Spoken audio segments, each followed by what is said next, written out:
Hello, mech fans. This is Duncan Fisher. Hold on firmly to your mana potions, fireballs, and familiars, because you are tuning in to your regularly scheduled episode of the First Circuit Podcast.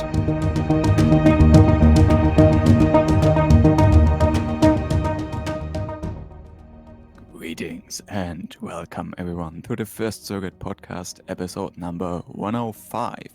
Your hosts today include Old Bob, who is not paying attention, Bider, I am not here. I'm here.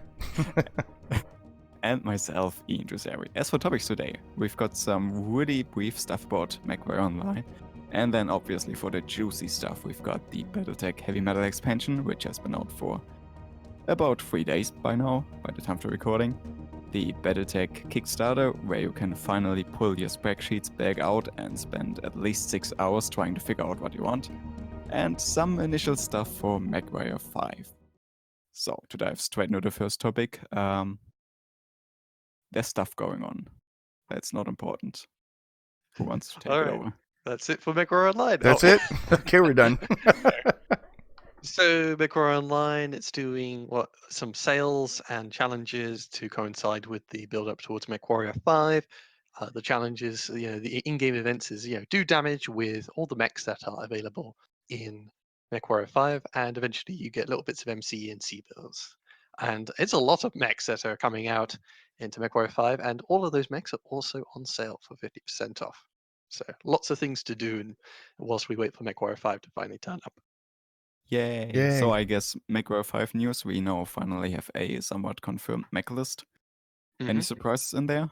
I was surprised on the hero mechs that are in there. I didn't realize they actually put hero mechs inside MechWarrior 5. Well, The Katana Cat, all the different things that are well, out that's a there. good question. Yeah. I don't think they're gonna put hero mechs in Mechwarrior 5.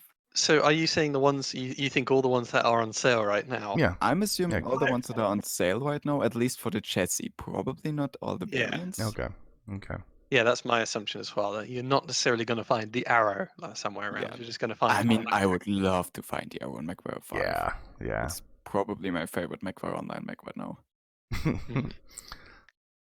The only concern I had for this whole thing was there's a lot of clanners out there, unfortunately, but there are a lot of clanners out there, and so they're kind of unfortunately, but they're left out of the whole thing, and they have to literally like I know myself, like one of my accounts.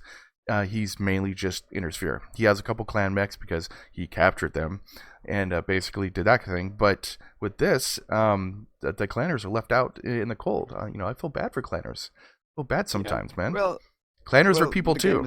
Come on. The game is set in before the clan invasion, I so know. obviously no one knows the clan exists. But yeah, in case you didn't know, spoiler alert, there are clans in Battletech. Yes, they're clans in Battletech. So and presumably they're gonna be out in a short bit as a DLC. Yeah. Yay. I'm pretty sure PGI is gonna make that into it though. But yeah, I mean they've got the models. There's no way they're gonna pass on that free money. Yeah, of course not. But it's just it left the clanners out in the cold per se. So I mean, they deserve it. But left out in the cold, so they're not gonna be able to do a lot of these like events. And I hope they do something to kind of say, this is maybe at the time 3025. I'm sure they had some big battle, in clan space. So they had some big battle out there. So maybe they'll do an event for the clanners, just for clanners type thing to go ahead and coincide with this. That'll be an interesting thing that they, Matt probably go do that. Be a good idea. Keep in the loop. Yeah, if this list is at least accurate to what's in Mechwarrior 5, it seems we'll have plenty of mechs in most weight ranges, with only some things like I think 25 tons is very underrepresented in Mechwarrior Online and also therefore in Mechwarrior 5. Otherwise, though, most weights have 2 and usually even 3 or more different variants, different type, entirely different mechs to get your teeth into. So plenty of options in Mechwarrior 5. Yeah. It's just, just be happy to give the clans a bone, I guess. That's just my thing. I just, Yeah. Well, we've had a fair number of events in the past which has just been like, oh, hey, there's competitive event, hooray! Faction warfare event, hooray! Solaris event. You know, it's just, and this time it's the Inner Sphere event. So there's always every week seems has to exclude somebody. Yeah, but then they have like like at least something going on.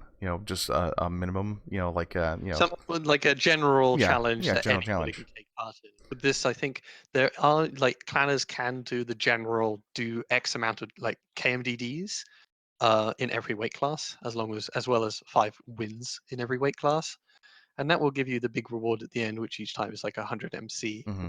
annoying, and premium time. Clans can take part in that, but yeah, they're missing out in the majority of the extra, little bits and pieces if you do all the different all the Inner Sphere mechs. Yeah. Okay. Well. We were mentioning before the show as well, just at least it is a nuisance that you do need to like have lots of mech bays and lots of mechs to actually do this event. Like, it'll be fine for all the mech dads with hundreds of mech bays out there, but if you only have a small library and a lot of small roster, you might not even be able to do that much of this event, even if you are an Inner Sphere player. Yeah, even me, basically, I don't think I have a blackjack on my account, so I'll have to buy a blackjack and sell it. I know. Beat me now. Don't you dare. Trebuchet, Crab, Hunchback, I got that one. But yeah, like you need to actually have all these different types of mechs that are out there just to do these challenges, and they should have just did medium class, a couple of things like that, because every single time I talk to people, they just hate they hate this type of thing. They hate doing these types of events because, literally they got to buy a mech and then sell it, buy a mech and then sell it, like if they want to do all the different challenges. Now, you don't have to do the challenges. You don't have to do that kind of stuff, but if you're have OCD, it's like, I must get the 50-ton challenge done. So yeah, a lot of people have that, and so they want to go have 5 mechs to go run. That's what they got to do, and that kind of sucks. But of course, like, I think I complain about every event. I think I have one complaint about every event, but my main one is the shooting down like the UAVs. But every event I do complain. Sorry. Okay. At some point, once the topic stuff goes down a bit, we need to sit down and design the one event that all Bob cannot complain about. Oh god, that would be like a podcast in and of itself. It's like, okay, guys, Yeah. we're gonna sit down. We're gonna make an event with at least 10 items on it that we can all agree with and not be upset at. Yeah. Hopefully, we could do that within an hour. Oh God, good luck on that one. Good luck trying to find one thing I can't complain about. Well, dear audience, keep on the lookout for this future episode. Yeah. 107 Part 2. Probably gonna be fairly far future, given how 3-part crazy busy the next couple months are gonna be. Yeah, true. Okay, so we got the Mechwarrior 5 event. There's a Payback event that did happen. I guess it happened last week. Since we only do this every 2 weeks now because of things. The Payback event, it was okay. It was there. It was a fun one. It was a Payback event, I guess. It was there. They had some very descriptive. They had some stuff going on, shoot things, kill rewards, AMS missile destroy, premium time. The one cool thing I did like about it, though, the easy challenges where they give you premium time, and we always complain about this on the First Circle podcast. Mm-hmm. Is have the easy one first for the premium time, because if you have it under the last lockdown, no one's going to play it like after that, because they want to just do the event and get that done. So then you waste the premium time. So this is good. They did that beforehand on the easy stuff, and then it progresses further up, and that's nice. That's a good thing. Yep. It's a fairly standard event. Just do this and that and the other. And this is something actually just you could do in all modes. No, there's not much restrictions really. Yeah. So easy. It was not too bad. It existed. That's it. Yeah. Okay. What do we got next? Schedule maintenance. Stuff's going on. Schedule maintenance. A quick maintenance downtime schedule for Mechwarrior Online on Tuesday, November 19th. That's already passed, so don't worry, guys. It's already done. It's just for the remaining customer appreciation rewards, so it's already there. And afterwards, after Mechwarrior 5 drops, the team is going to take a break. So unless stuff happens, so we'll go see what type of bugs will be coming out in Mechwarrior 5 once it drops. And guys, every single time a game debuts, unlike Fallout 76, where it was a bug in itself, they're going to have bugs in the game. They're going to have bugs in the game. It's going to happen. Stuff will happen, so don't freak out. It's every game launch has bugs, no matter what, no matter who it does. So they will have some bugs, so don't freak out. But Fallout 76 purposely did that. They had bugs in their system. Yeah. I'm hoping for a smooth release. I think the team deserves a break. Oh yeah. I absolutely think they should take off until January. Oh yeah, definitely. Yeah. That is, of course, presuming they don't have any game-breaking bugs in there. Yeah. So get working. Test out the stuff. It works. Test it. Okay. Or give it to us to test. Yeah, give it to us to test, man. We'll test it. I have no problem doing that. You know, I'll find some time to do that. I'll test your systems. So that was scheduled maintenance for November 19th, and that is the news for Mechwarrior Online. Anything else you want to go ahead and add to that? It's a game that still exists. It's a game that still exists, and it feels like it's been so long since we had the last mech pack. It has been around since 2012, and I am surprised most games only last about 3 to 4 years, and this lasted since 2012. So it does have a niche market of highly dedicated people, highly dedicated fan base, and so that's what I think actually kind of drove it just a little bit more. But then things happened, and go on from there. So who knows? 2 or 3 years down the road, we might still have Mechwarrior Online. A few years down the road, there'll be another mech pack for Mechwarrior 5 saying, "Hey, don't worry, we're going to finally add the dervish." Exactly. Oh God. So that's the news for Mechwarrior Online. What's next? What's next there? I think the big one is heavy metal. from Yeah, Battletech let's dive into some heavy Games. metal. Yes, heavy metal. Cue the music, Bob. Press the button, Bob. We've talked about this. Hell's bells. All right, heavy metal. So first thing I want to talk about with heavy metal is the fact that Mitch actually posted another update to the original Battletech Kickstarter, which I think is really cool. Kind of like mission accomplished, season pass is complete. Basically everything we wanted is finally out there for you guys. Mhm. And a feature summary that's pretty in depth. So yeah, I think this really cool. I was kind of surprised to see this in my mail. I like this. Speaking of communication, Peachy, I hope you're listening. Yeah, that would help out so much. So yeah, do we want to go through the features and give our first impressions, or do you guys have something you want to get out of your system right now? I liked it. That's it. It was cool. Yeah. Yeah. I mean, yeah, nice. I don't know if I have anything to get in my system about that. The only thing I don't like is the lower part, but that's about it. That's the only thing I do not like, but everything else is fine. Yeah. Have you encountered any major issues or bugs with this expansion?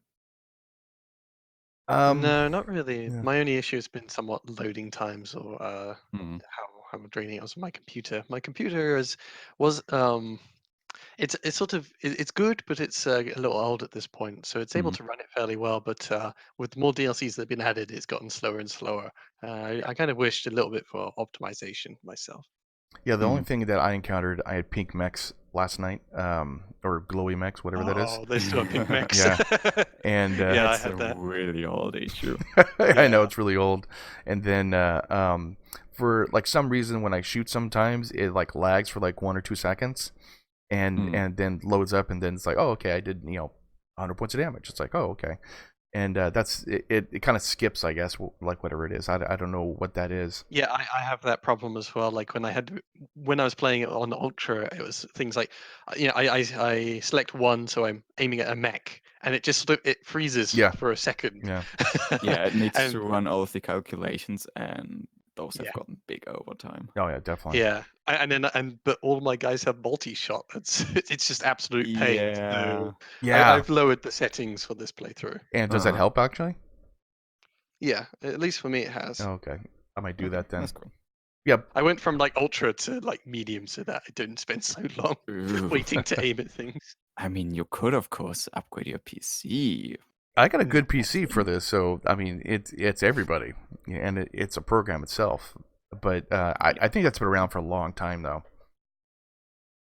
Yeah, but this game, I mean, this final content thing, I mean, it came with a huge bunch of stuff, and at least for me, I started a fresh campaign, and early on, of course, I'm finding new weapons in the store. The store is actually vastly improved, as far Yes. as I can see. Like before, they would be very cautious with what kind of stuff actually appeared in the stores. So you would go to a highly sophisticated planet, and it's like, okay, so what have you got as for mech salvage? Okay, there's one bit of a fire starter and one bit of a locust. All right, well, that's really underwhelming. But no, every Uh-huh. single planet now actually has like 5 or 6 different mechs. And sometimes even like 3 bits of mech salvage. Like you don't have to have a high roll. Well, oh wow, there's 4 mechs available, and one of them there's even 2 bits available. It's like, yeah, there's a lot more mech salvage available. And what I've seen at least is when I go from planet to planet, this one will have a whole bunch of missile systems. This one will have a whole bunch of Yeah, ballistic systems. the Like, market thing.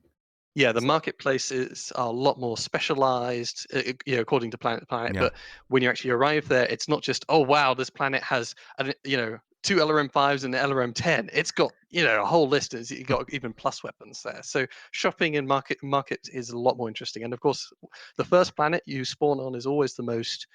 It's always got a lot of extra stuff on it, and on this, it even has like rare late game tech. So my starting planet had Narc, the Narc ammo, tag, snub-nosed PPC, Yeah. all. oh wow, that's cool. and I saw it had 3 Irby bits, and Oh, Perfect Irby bits start. are on with- every planet with they go to now. yeah, every Yeah. planet now finally has Irby bits. So Irbies aren't like the rarest thing to find in the universe anymore. You can actually build an Irby fairly quickly in this game, which is quite nice because it was such a pain. Like Irby was a late game weapon that you would Mhm. only acquire after you've gotten your 100-ton assault mechs, Yeah. and you have to make sure you after playing the game so long, you're like, oh yeah, okay. If I ever see one bit of Irby salvage, I gotta snap it. Yeah. Mm. You know. The only issue I had was I saw an LB10. I'm like, yes, LB10. I love it like LB10. And then I saw a UAC cannon, a UAC 10. I'm like, cool, I'll buy them both. Then I started looking for ammo. I can only find LBX ammo. Yes, I've noticed that. Yeah. I can't find UAC ammo on every planet I've been to. I've been like, I think through like 20 planets. I can't find it anywhere. And a narc, I did find Infernos, which is pretty cool. I haven't used them yet though. But I was like, wow, this is pretty cool. This is pretty nice. Did you find the missiles? No. I haven't found these. Yeah. No. I think the Infernos are like flamethrowers, and so they have a certain amount of like ammo already built into it. But I'm not sure. I haven't used them though. No. Yeah. Inferno missiles. Oh, okay. They use normal missile ammunition. Oh, really? Well, Inferno. Oh, missile okay. ammunition. Yeah. Okay. Never mind then. Never mind. Yeah, for me, I've got one story that was incredible. I've been playing in the Free Worlds League territory, which is obviously highly industrialized, so there are a lot of manufacturing planets on there. And in my playthrough right now, I'm kind of still on the medium phase mech because I just can't find assault mechs to find and salvage, and I'm so frustrated about that. And basically, I went to a planet and they had the full-on Black Knight and a full-on Highlander, like ready to buy. I've seen that And too. then I couldn't afford it because it was 11 million Seabolts and I only had 10. Yeah. You know, like I'm spaceport myself, and I saw like a Warhammer. I'm like, oh my god, I want a Warhammer. It's like 15 million. I'm like, oh god, it's always like it's not worth buying anything new. Yeah. But also, I want it. I know. I want it so bad. But yeah, it's a huge improvement because the store before, for me, like the main purposes of the store was 1, to gain make C bills by selling things, and 2, to buy more heat sinks because I had run out of heat sinks early. In early game, when you are fighting light mechs, very few of them have heat sinks. And when you're kitting your mechs up, you're like, okay, I've got a Jenny here. Let's strip some weapons, some jump jets, and put in some heat sinks so it doesn't melt every time it fires. But I don't have that many heat sinks because there's not that many in stock light mechs. So that's the only time I sort of use the store is early game where there aren't that many heat sinks, and therefore I have to buy a bunch to kit up my mechs. Yeah, yeah. Mhm. And then, like 4 missions later, you sell them by the hundreds.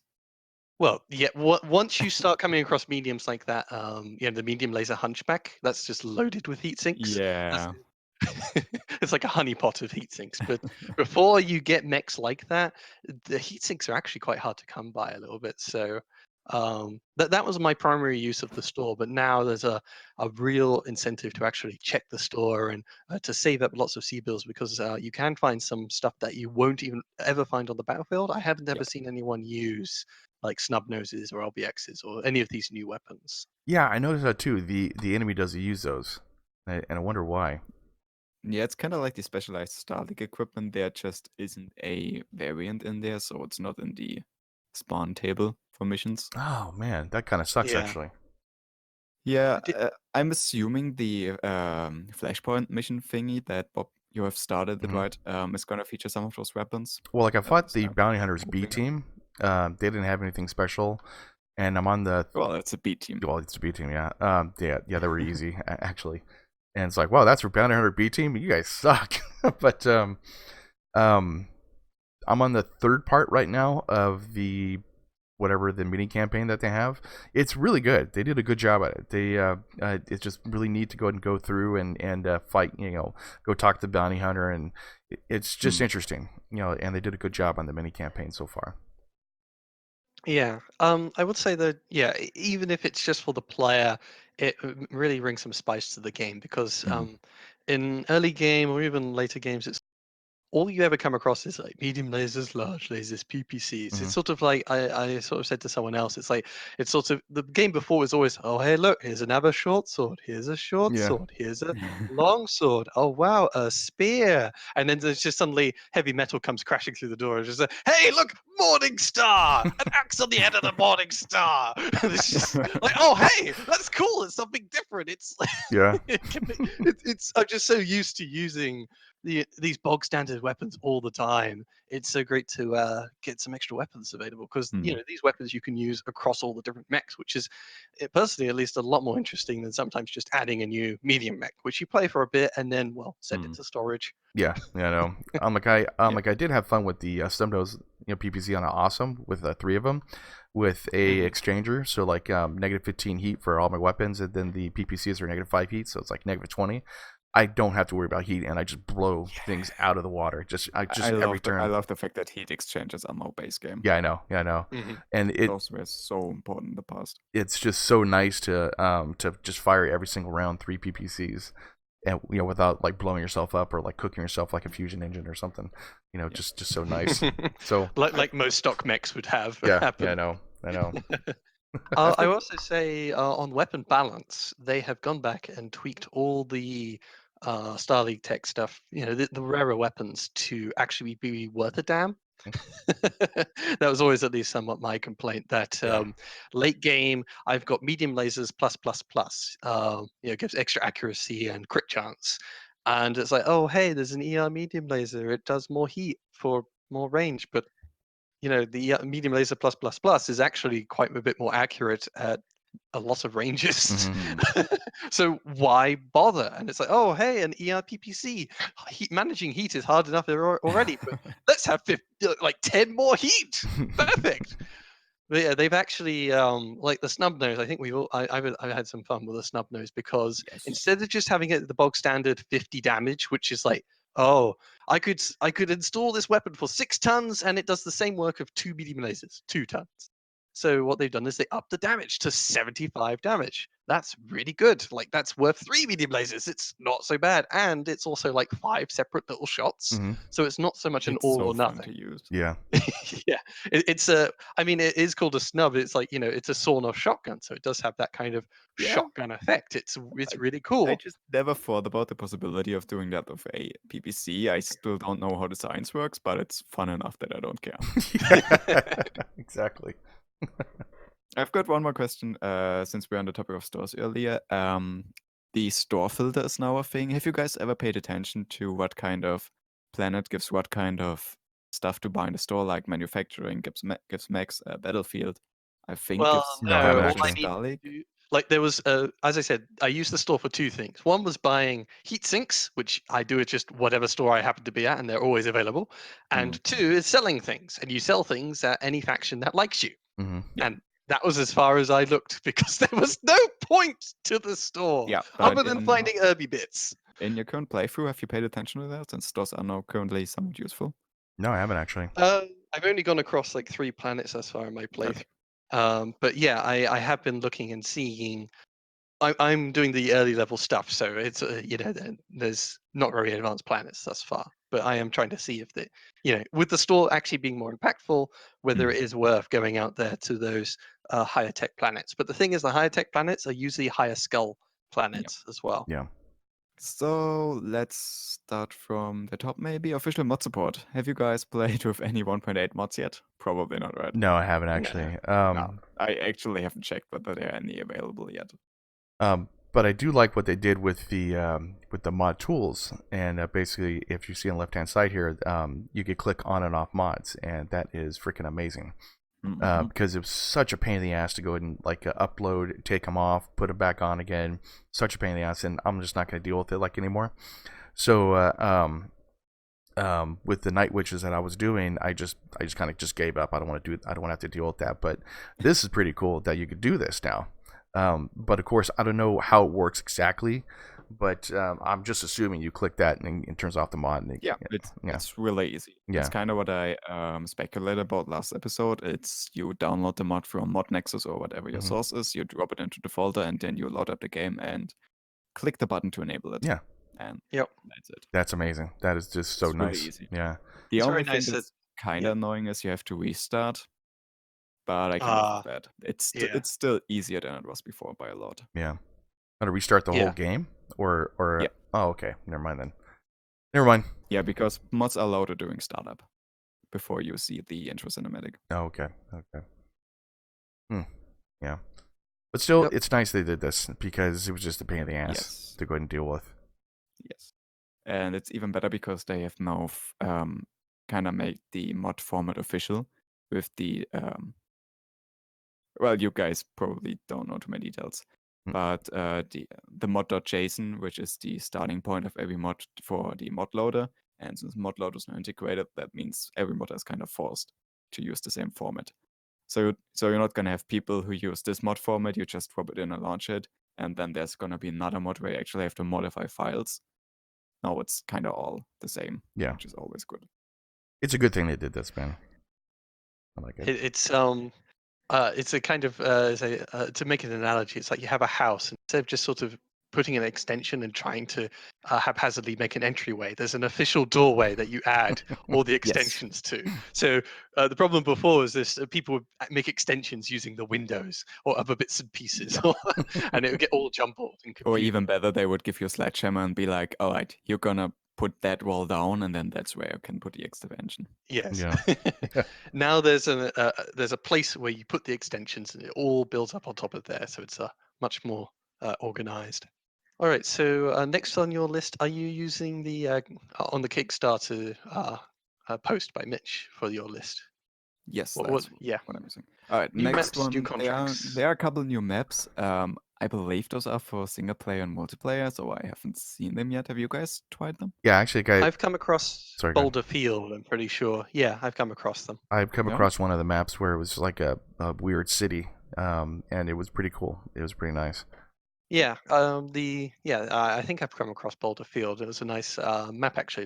There's as it says, a rolling terrain and Battlecloud things, and it was I think there was a little city as Bob mentioned as well. Perhaps that I hadn't ever seen before, but it worked really nicely because there's plenty of terrain. There's plenty of avenues for approach and blocking off lines of sight. The new maps have played fairly well from what I remember. Yeah. And that it does go hand in hand with the new contracts. Just Yes. Yeah. there's a huge variety of more That's contracts. the thing that I kind of didn't have on my radar, and it is so much, and it's so good. Such a giant improvement, the contracts and events.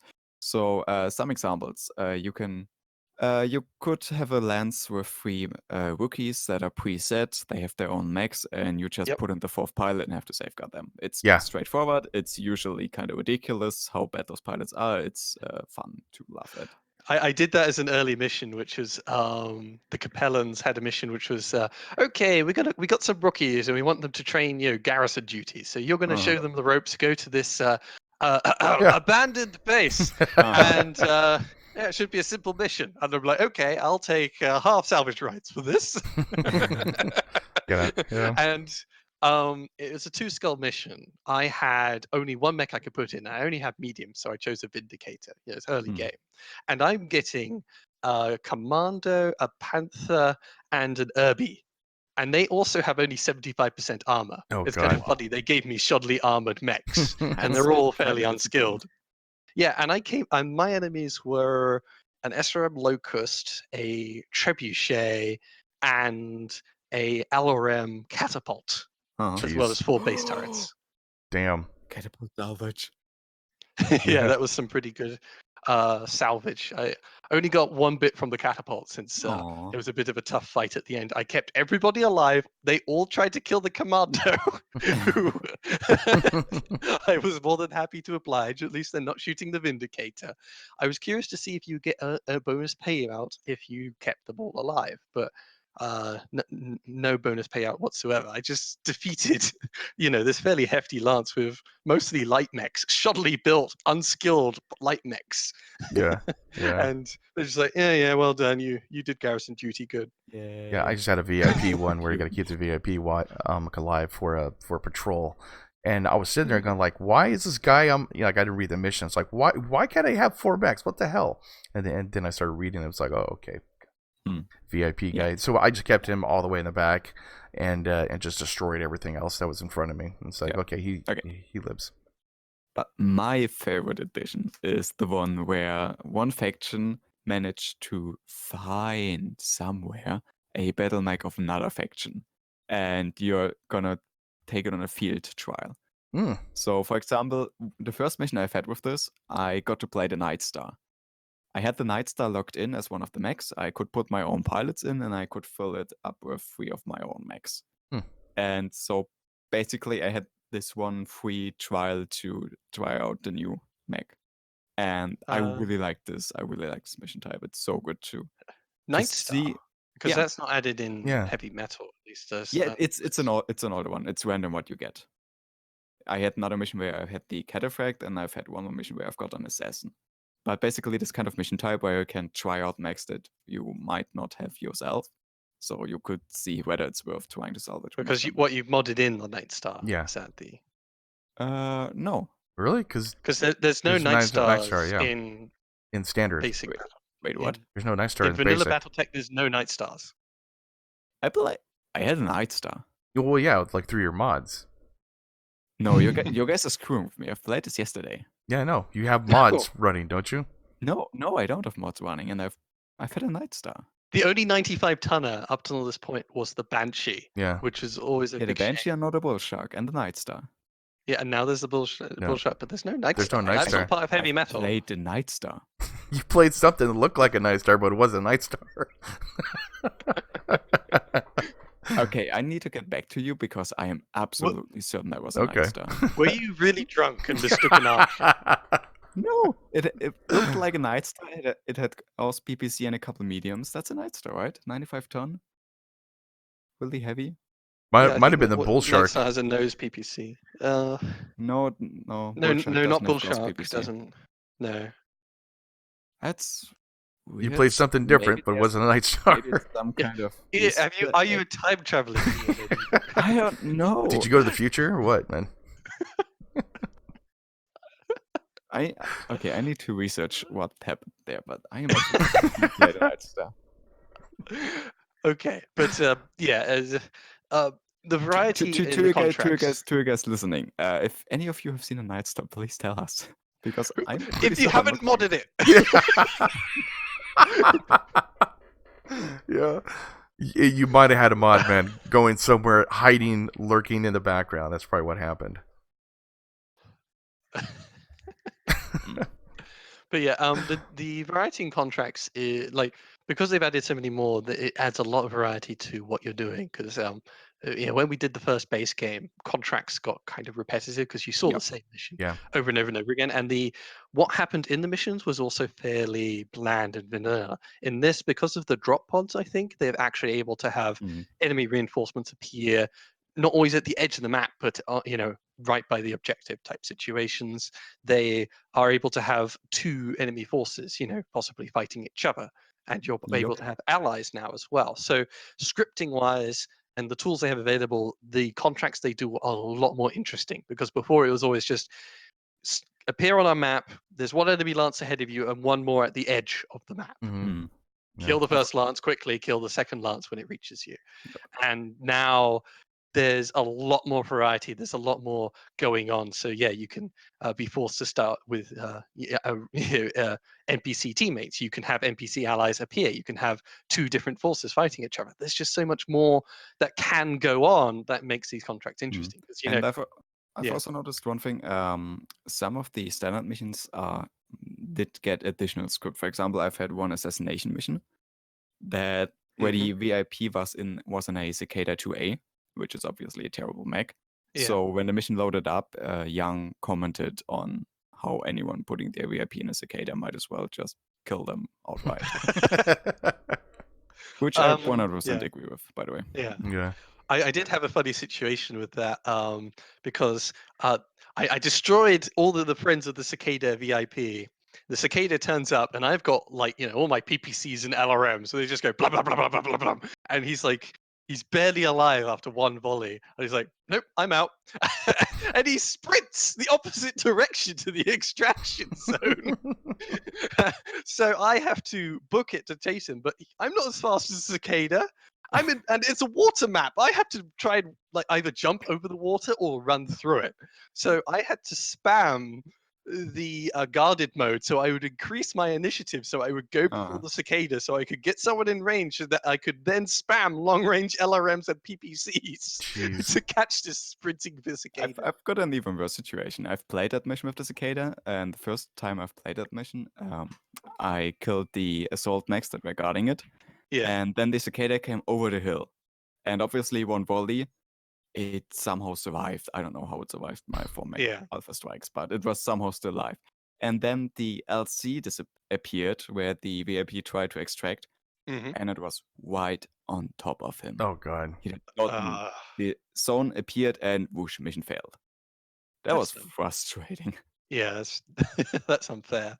Yeah, I stopped doing target acquisition missions because they're just like, hell no, man. There's no way in hell I'll be able to do this, especially in assault target mechs. acquisition. You have I mean, you have to take smaller mechs, but those higher skull target acquisition matches is like, okay, you have 4 turns to run to all the points, and through the gauntlet of mechs. There's 2 lances of assault mechs waiting for you. And meanwhile, once you start capping the first node, there are going to be 2 demolishers spawning every single turn of the objective. I know. Yes. But speaking of target acquisition, they rebalanced some of the flashpoints, and one of them I noticed was the beta demo flashpoint for the target acquisition game mode. Okay. And if you guys remember, that mission was kind of difficult because you had a supporting lance, allied lance, that spawning in once you killed the anti-aircraft guns. But that lance always spawned so far back that it was kind of irrelevant, and you still had to do a mission on your own. For example, for that one, they've changed the spawn points, so it actually makes some sense, and they're actually useful now. Yeah. Good. So I would actually say the skull levels are actually a lot better balanced thus far. When they introduced the attack defend mode, I always sort of went by the rule you had to double the number of skulls listed because they would throw so many mechs at you. If I'm doing a 2 skull planet, it's easy peasy lemon squeezy until I go to attack and defense, where it's like, all right, you have 7 turns to defeat 4 lancers. Go. Take them out. I know. I might try those. Yeah, and I haven't come across attack and defend yet, and I think they're probably marked a lot higher on the skull ratings. But even just early missions where I'm doing half a skull or 1 skull, all the enemies are actually mechs. It used to be like for half a skull, they used to do things like, oh, we'll throw a mission where they have 2 badly damaged vehicles against you. And it was nice getting a free payday, but it also meant salvage was terrible and it wasn't that interesting. Yeah. And I've actually not seen that many vehicles, at least in the early game. Well, they probably rebalanced Um, everything, so that's a good la- thing. late That's a game, good thing. they're Yeah. coming back. Yeah. Somehow I- interesting, by the way, as Sims Yeah. around vehicles, one of the mission types was a clash of titans, where you've detected an assault mech on the planet, and another assault mech from another faction's gonna start up, and they're Yep. fighting each other, and you just drop in and can take both of them out. Hmm. Yep. And That was from last big DLC. okay, They Okay. put it in. Okay. And that was cool because I like that mission type because the little ones they had supporting the assault mechs were Urbies. I didn't know that the first time, so I immediately reloaded it, and it worked fine. But I maxed out the salvage because I was like, this is one of the rare chances to get Urbies and assault mech pieces. I need everything. yeah, but what was kind of funny with that mission for me is the second assault mech turned out to be a 90-ton vehicle. Oh. And mm. I was frustrated because the first assault mech was a Banshee, which I obviously don't care about, so I just killed it, Yeah. assuming there would be another assault mech for me to salvage, and then that. Because would for me, come I had straight like Atlas and Victor, something like that. over. Two I would love two that. fair. Oh, Atlas and Battlemaster. That was it. Okay. So yeah, two fairly good ones. Hmm. I would say also this is a bit of an update from Battletech Urban Warfare. I have finally seen the gallant urban assault vehicle. Yes. Yes. I have finally seen it. Mhm. Seen that too twice. I saw it in the jungle, of course, in the tropical biome. So it's kind of out of place, but for some reason it had plus weapons on it, so I didn't mind. Cool. True. All right. More new stuff, more new events. Have you guys found any event that was really ridiculously funny? I haven't come across many events just yet. All I've done is played poker. There were a couple of them basically. Some with Archangel. I think they added like 2 or 3 more. But like once I got Archangel, I started getting a lot of different types of events I never seen before. Yeah, I think that's the only ones I really saw though. More variety in events, though, does mean that at least you're not always just fabricating those burgers to raise everyone's morale. Yeah, exactly. There's also a special new event for heavy metal. On the first day, you progress time. I think progressing. Yeah, I was traveling to somewhere else, of course. Yeah, first day you pass time, you get an event immediately, which. Your tech guy says, "Oh, hey, there's some advanced tech that fell off the back of a truck. Do you want it?" No. Well, that's the difficult thing because if you do select it, you get one of the new 45 tonners. So I got a Vulcan. Ian mentioned, what was it, Assassin, Phoenix Hawk? People got, so on day one, on day one, you can get a cool mech, and you also get things like Snubnose, Ultra, Autocannons, etc., etc. And let me get this straight: a Vulcan in a box dropped off on a truck. Well, it's a big box on a big truck, Bob. Have you seen the new Tesla Cybertruck? It's a big one. Yeah, with non-bulletproof windows. Yeah, I definitely saw the one. Okay, yeah, it's cool. Yeah, it's another really cool thing to showcase the new stuff you get, and I like the fact they put in the option that you can select no if you want to do an honest playthrough. I'm also curious to see if they'll actually factor this into the story at all. If someone will come back asking for their lost toys. Yeah. Oh, that would be really cool. That'd be cool, actually. Yeah. But that I mean, it's if anyone remembers The Walking Dead by Telltale Games, there's just some stuff there. Your decision has consequences. Mm-hmm. Yes. Yeah. Very cool. But yeah, I got the Phoenix Hawk. I was pissed because the Phoenix Hawk is absolute garbage. But hey, I got a Snubnose PPC that I'm still using. Yeah, yeah. Interesting. More events, good thing. All right. New stuff. Mech Viewer. Have you guys seen your mech in all of their beauty? No, I haven't can actually. Finally rotate them in their mech bay. Oh, that, yeah. Basically, I had that with the 3025 mod, and then they added that to this. Beautiful. It's been added by mods a long time ago. It's finally base game. Yeah. Yay. That's cool. That is cool. New Mercenary Company quests. I haven't taken a look at them. Did you guys check them out? No. I'm assuming not. you can get more logos for your company, I guess. But Oh, the company crests. Oh, I thought Crest, you said Crest. quests. Yeah, Quest. I'm like, no Yeah, average. so new logos for your company thingy. Yeah. Oh, cool. Cool. That's that's pretty good, I guess. more stuff. All right. We've talked about the mechs. Is there anything you guys want to add to the mechs, except for the fact that defeating Sark is as garbage as we expected it Well, to we be? talked about the mechs before, Yeah. right? Mhm. The podcast, but we haven't actually just gone through the perks, the balancing, etc., etc. So, like the flea, it has 2 hit defense, and the question I had initially was, of course, what is a hit? Is that hit as in melee hit, or is it hit by shots? And I think it's both. So Probably gonna be It's both. both. Yeah. yeah. I at least shooting at it and trying to melee it, I can see it says a +2 unique. Whenever I'm Mm.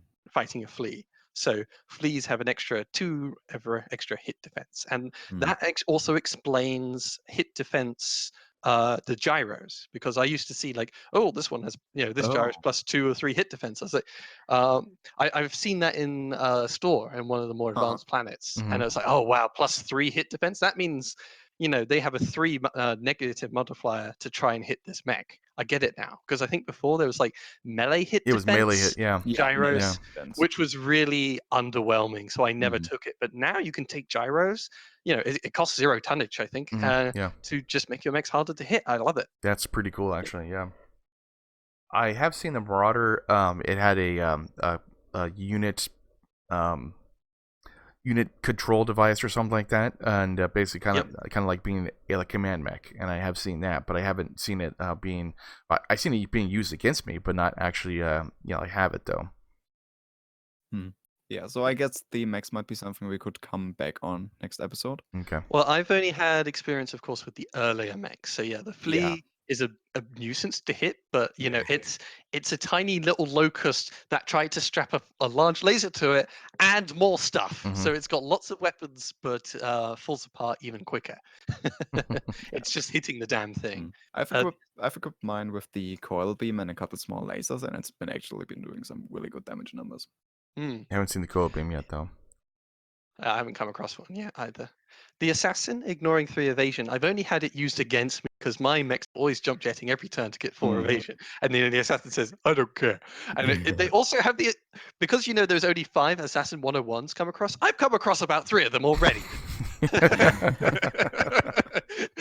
And they have a boatload of small lasers attached to them. So the assassin just sort of just charges at me and starts punching. And they've given the assassin a fairly good melee. In fact, I'd say the new 40 tonners, both of them have, I think, 50 melee, which is really good. Mhm. Like that's as before the cicada only has 25 melee, but 50, that's a good solid punch. That's as good as a panther, as good as a 45 tonner. So that the assassin with all the small lasers and the Vulcan with all of its backup weapons as well, they pack a mean punch up close. And in lights versus, when you're fighting all these lights and mediums with all those evasion pips and your pilots can't aim at all, support weapons and punching is a really good way to stop that flea moving around. Stop. Well, you say that, and then I'm watching my 2 assault mechs completely miss and one of them falling over. I'm talking early game though, where you have like a Vindicator, and it's like, oh joy, I have a 40% chance to hit with my 3 weapon systems, and even if I hit with the medium laser or LRM, it's okay damage, 5. Yeah. The Vulcan, I've actually had some. I quite liked the Vulcan. I got one out of that, that fell off the back of the truck. 90 meters max support weapon range. What this means is that you can use your machine guns at long range, like sort of almost like medium lasers. Oh wow. But they always kind of work like they're always saying it's long range. It's extending max range, not optimal range. So if I want, perfect, really good accuracy, I have to be within 90 meters. But I can hit within 270 meters, with a -4 penalty. So it's sort of good at spamming support weapon fire, but the support weapon fire isn't very accurate. And it has 10 melee defense, and nobody's tried to hit my Vulcan. Yeah, the Phoenix Hawk. The Phoenix Hawk has Yep. a vector thrust kit, and I got 3 of them like right now.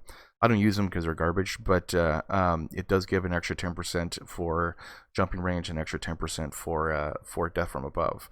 So it's a little bit. It's cool if you're gonna build a group around that, but I mean, literally though, it's just Phoenix Hawk is just not worth it.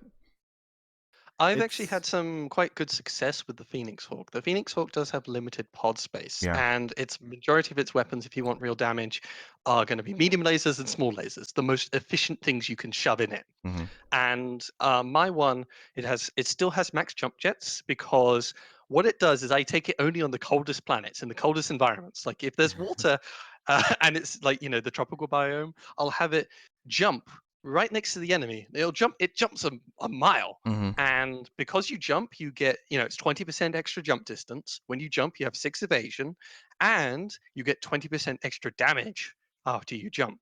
So this thing jumps next to the enemy and then deals 138 energy damage all in one go, and isn't too hot as long as it's on a cold planet. Yeah. Yeah.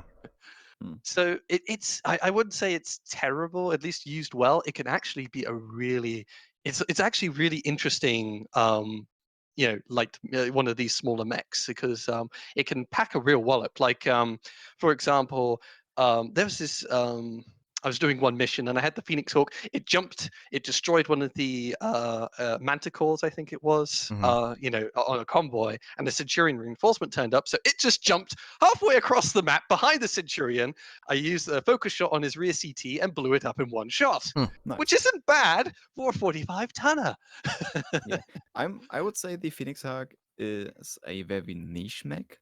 Yeah. And I think it can perform really well in very specific circumstances. I could totally imagine having a Lancer Phoenix Hawks for multiplayer on certain maps. If you participate in tournaments, and specific Phoenix Hawk lottos might be fun to do. I imagine Uh, you should just cheese. You could do like if you have a budget, you get like try and get 4 Vulcans and try and slug it out with the opponent because they can't punch you back. And you've got some good support range. So all you need to do is jump close to the enemy, and you can spam them with medium lasers, spam them with small lasers, and also give them punches. And it's just turn it into a right old brawl. True. True. Yeah.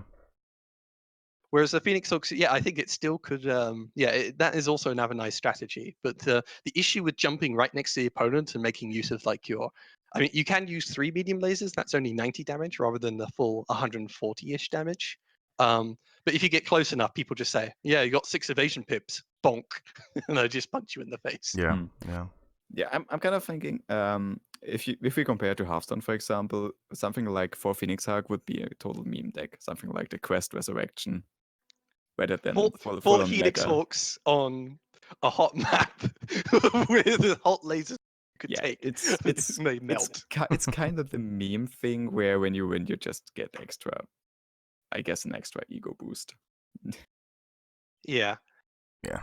I mean, the Phoenix Hawk, yeah, it has some really stiff competition in the form of Vindicator and Blackjack because both of those have small engines and therefore plenty of pod space.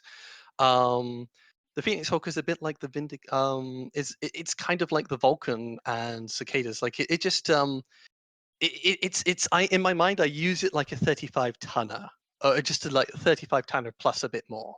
It's about the same level as your fire starter, I basically. have a question for you guys. Do you think they're gonna add just like the flea as a target? The targeting thing and like all that kind of stuff. Do you think they'll add it for the other mechs that are inside the game, or just keep it just for these? Because this is actually a good idea and actually puts uniqueness inside the mechs themselves instead of just hard Yeah, points and everything. I wish That's all the mechs would go through this kind of pass and give all of them Yeah. something unique, or at least their own little quirks and traits. Particularly like 55 tonners, they all have the same pod space, and Yeah. the only difference is hard points and the Shadow Hawk having a meaner punch.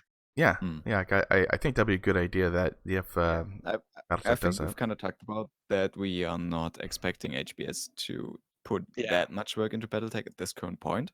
So I don't think it's gonna happen. But then again, I'm gonna say wait 2 weeks and you're gonna have a mod that's gonna do exactly that. Probably so. Probably so. Yeah. Yeah, I would hope also in the future they do things like balance out melee damage because these new mechs have been given plenty of punch, but that does mean the prior balance doesn't make so much sense. Like both cicadas have only 25 melee damage. That's because supposedly they have a big engine, and therefore they can run up and hit people quickly. Hmm. But and they don't have arms, so it makes sense for them to have a really terrible punch. Like a cicada is just as good at meleeing things as a raven, which is one of the second worst mech in the game at melee. Like you're just a little bit above fleas and locusts, the poor cicada. But Yeah. one of them has a bigger engine, so does that mean it'd have a bigger punch or whatnot? But yeah, it's half the other 40 tonners, which feels really mean, particularly when one cicada has the same size engine. The Rifleman is one of the weird cases of it has 55 melee damage, which is exactly the same as the Quick Draw. No. The usual rule is, at least if you're like a Jaeger mech and you haven't got fists, you've got gun arms, you're not as good at meleeing things. But for some reason, the Rifleman has been given a huge leg up in melee, despite it. It should be the weakest at melee as a 60 tonner. Instead, it's just the same as the Quick Draw, and the Quick Draw already has a -5 nerf, and I don't get it. Well, you could do like drop kicks and stuff like that, and charging, that kind of stuff. What? You could do drop kicks and charging. Okay. It could, yeah. But usually when they do melee, they show it doing it with a fist. And if any mech hasn't got arms, like catapults, Jaeger mechs, the aforementioned cicadas, Jenners, ravens, all the things that don't have fists have less melee damage, generally speaking. Hmm. Whereas if you're a slower mech with fists, like a panther, you actually have above average melee fire, above average melee punch. And the Rifleman is a huge exception. The same somewhat goes also for the Archer. For some reason, the Archer is a god of melee for 70 tonners, Well, which is a bit unfair. It is a god of melee. It's the Archer. It's Why? a gladiator It's from got those weird Robotech. Because it's got those stumpy arms. It's classy. It's tradition. It's the Archer. You spam missiles and then you go in and punch in their face. That's how the Archer works. So, which do you think are okay? Archer is the top meleeist on for heavy mechs. Who do you think is the next best melee or equal best in this case? I don't know who. Give me a second. I need to think what heavy mechs we even It's some have. Marauder. Have you seen that GIF where it beats up a No, Stinger? not the Marauder. No? The Grasshopper potentially. No, No. it's you have to think about power creep. Warhammer. It's the new mech. It has to have lots Yeah. of damage. Well, traditionally, the I Archer mean- is actually from Robotech, and the Gladiator, which is what it's called. It actually, used to rip apart battle pods and basically with its hands, and that's what it was designed for. Yeah. Traditionally, but I don't know, it changed, I guess. But Is the Warhammer a great melee no, combatant? it's. I mean, a Warhammer is an equal combatant, and both outshine Grasshopper, Cataphract, a whole bunch of mechs. Well, it's power creep. They outshine Black Knight, Marauder, and Orion, which I feel is a bit silly. I wish all the 70 tonners, they're all got fists more or less. I think maybe the Warhammer just a little below, but all 90 damage is good enough. But yeah, as it stands, for some reason, of course, the new mechs are getting lots and lots of melee damage. Bull Shark, despite not having fists, it's got like the Jaeger mech arms, it's got gun arms. It's 130 damage, just like the Banshee. Mhm. The Banshee was, that would have been at least one unique trait for the Banshee. But yeah, again, power creep, and the Bull Shark is supposed to be power creep, so Yeah. I can't complain too much. Yeah. But yeah, and of course, all the mechs with these unique quirks right now, at least in terms of balance, of course, gives them a huge edge. Like the Warhammer. Yeah. Warhammer versus Grasshopper. I mean, Grasshopper has more hard points, but Warhammer has 20% extra damage and the same pod space. So and better melee. So why ever bother with the stupid Grasshopper? Oh, it has an LRM5 in the head, so it makes it okay. It's kind of similar to the Archer and Catapult. I found myself really heavily going toward the Archer in my current run through because it's just objectively better at the current point in time. Well, with the enhanced missile system, which hurts me to say, since I love the Catapult, but yeah. So. And yeah, at least in talking in terms of balance, we could go back and give Grasshopper something unique and interesting, like less heat to jump jets because it's a hopper. It should hop. Yeah. And a Cataphract, in particular, is a mech with very awkward hard points for the most part, ballistic with a few energy. Oh! I've got a quirk for it. It's negative structure because it's glued together. But yeah, as I said, I've only had the early game, but having Fleas, Assassins, Vulcans, Phoenix Hawks all added to the early game roster adds a lot of variety. And acquiring them and using them with their the Vulcan and Phoenix Hawk have a lot of downsides, but they're also quite even the Assassin as well. They all have a lot of downsides, but they also have their own unique little upsides, which make them interesting and worth playing.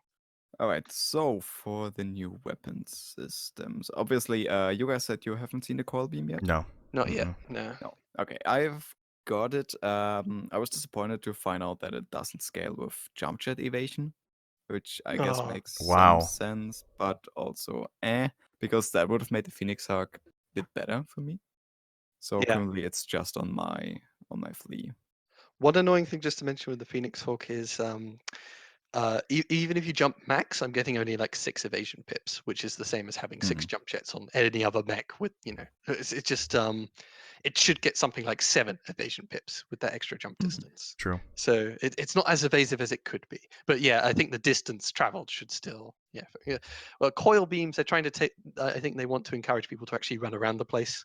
Instead of just sitting inside forests. Yeah, I guess Or jumping everywhere. Yeah. the pseudoscience is that by the movement of your leg, it gets charged up and stuff like that.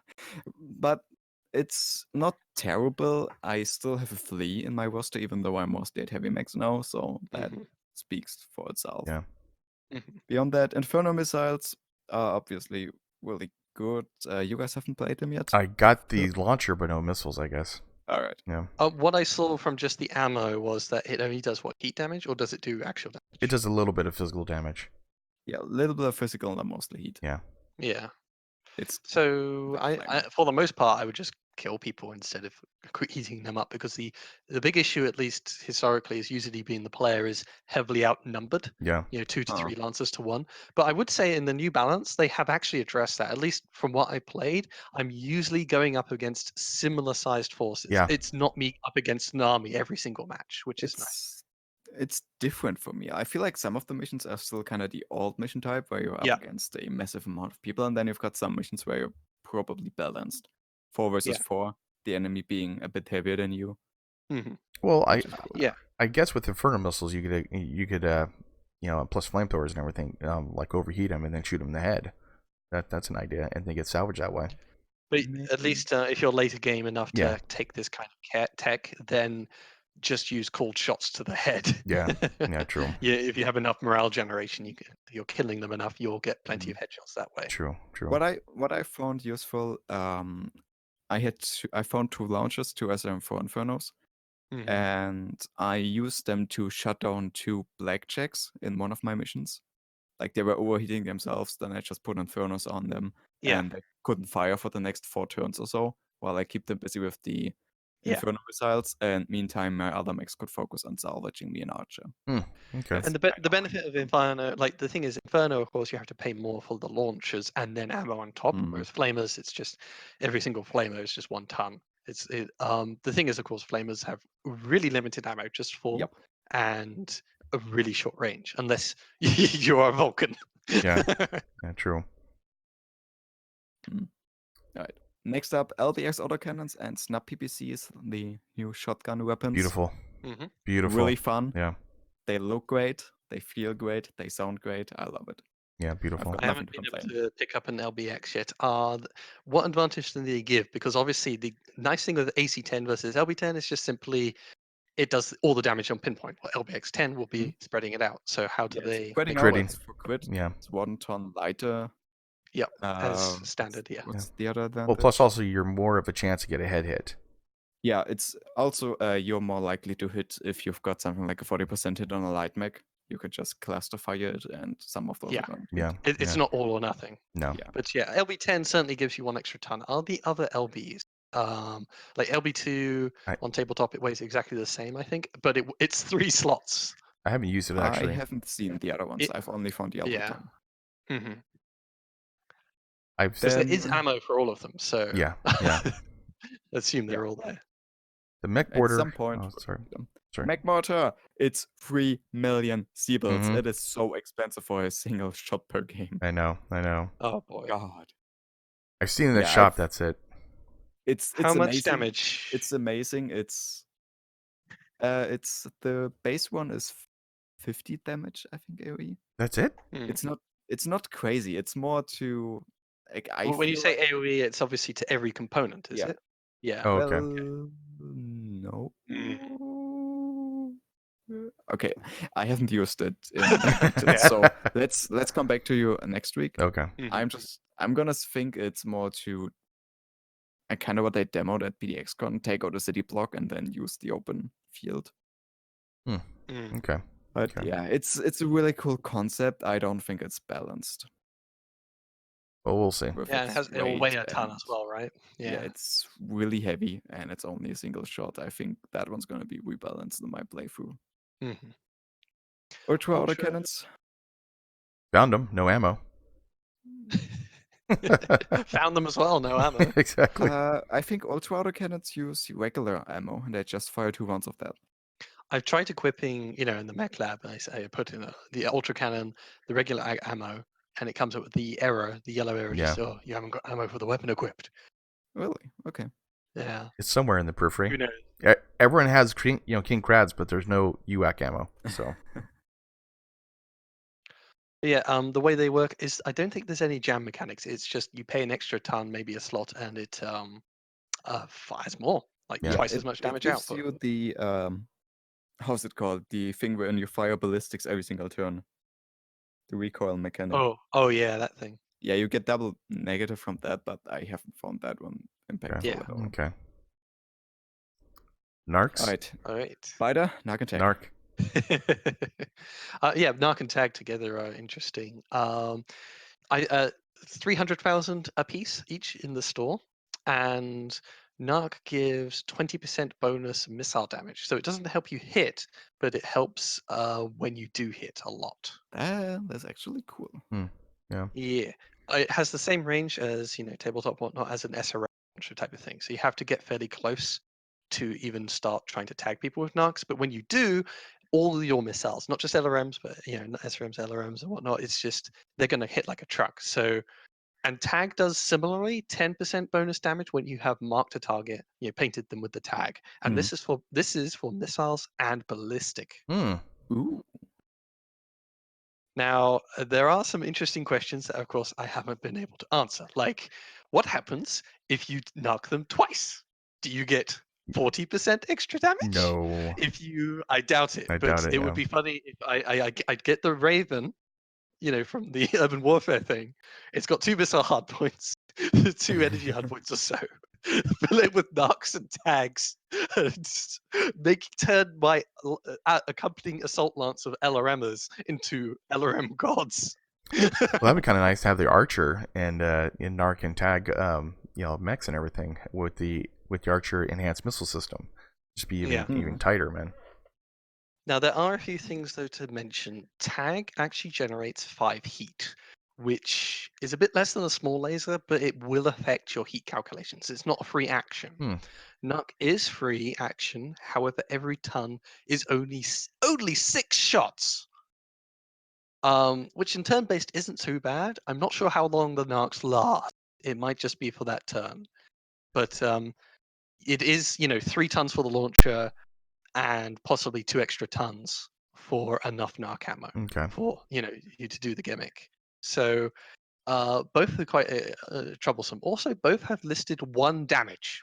Now, I wonder if that the game will bother recording 1 damage worth, because it's usually done in increments of 5. There are times you do see a mech has, like, if a component it's scratched by the last damage is died by an ARM. It will stay on 1 hit point. There's a little bit of leeway the game gives. Could you kill someone with a tag or a narc to a 1 hit point component? If it actually does damage, I'm fairly certain that there's gonna be a hidden achievement on Steam for that. I am hoping as an ultimate insult if to kill someone with a narc or a tag. It's just how dare you survive? Bling! And they die from a laser beam. Oh God. Flashpoint campaign, unknown origins. Yeah, Bob, you're the only one who's been far enough to start it. It's cool. Basically they have like a derelict ship that you're supposed to track down. No spoiler. Oh, okay. And obviously it's in the things. Bounty Hunter. I only got to the second part, or through the second part of the mini campaign. I think there's probably about 3, maybe 4. I'm not sure yet, but so far it's really nice.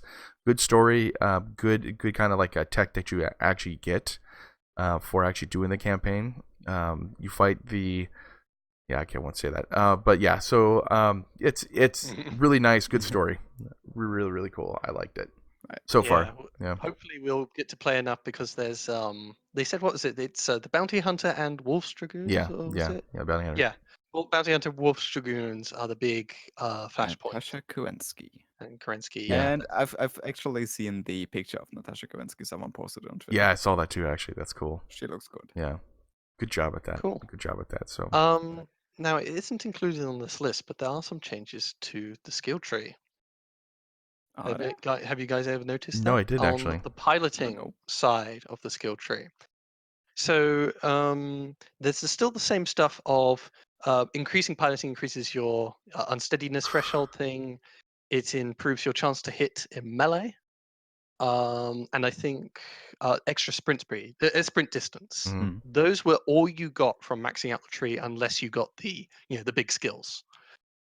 They've added actually some stuff to make this skill tree a lot more worthwhile. There's melee defense. So just like with the Vulcan has plus 10 difficulty to hit it in melee, if you have a fully skilled out pilot, they have something like +6 difficulty to melee them. So the more skilled your pilot is, the harder they are to hit in melee.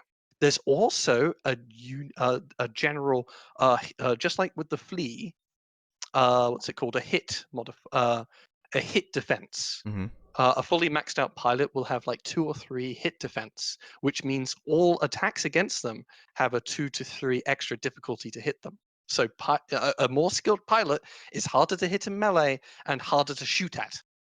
Okay. I really like that because it Makes actually sense. Yeah, it makes sense and makes the skill like piloting was always sort of the last one I maxed out. And now it actually is tied a little bit to your survivability, just a little. That's not bad. Yeah, I quite like it. That's nice. Did they actually change anything else for the skill tree? I kind of didn't notice though. Like I was just picking skills. I haven't noticed anything else thus far. Okay. But I think that's the biggest change, just adding a little bit more of the piloting tree to give skilled pilots more defense. Now, this will, by the way, of course, probably impact later game. I haven't got there yet, but later game, of course, they have elite pilots or whatnot, and they are, if they have high skill in piloting, they'll have, just base extra defensive, harder to hit, and they'll be harder to hit in melee. Yeah. But I haven't got there yet. Yeah, that actually explains some stuff. My girlfriend was playing her base game campaign earlier, which has obviously been upgraded to 1.8, and she missed a lot of melee.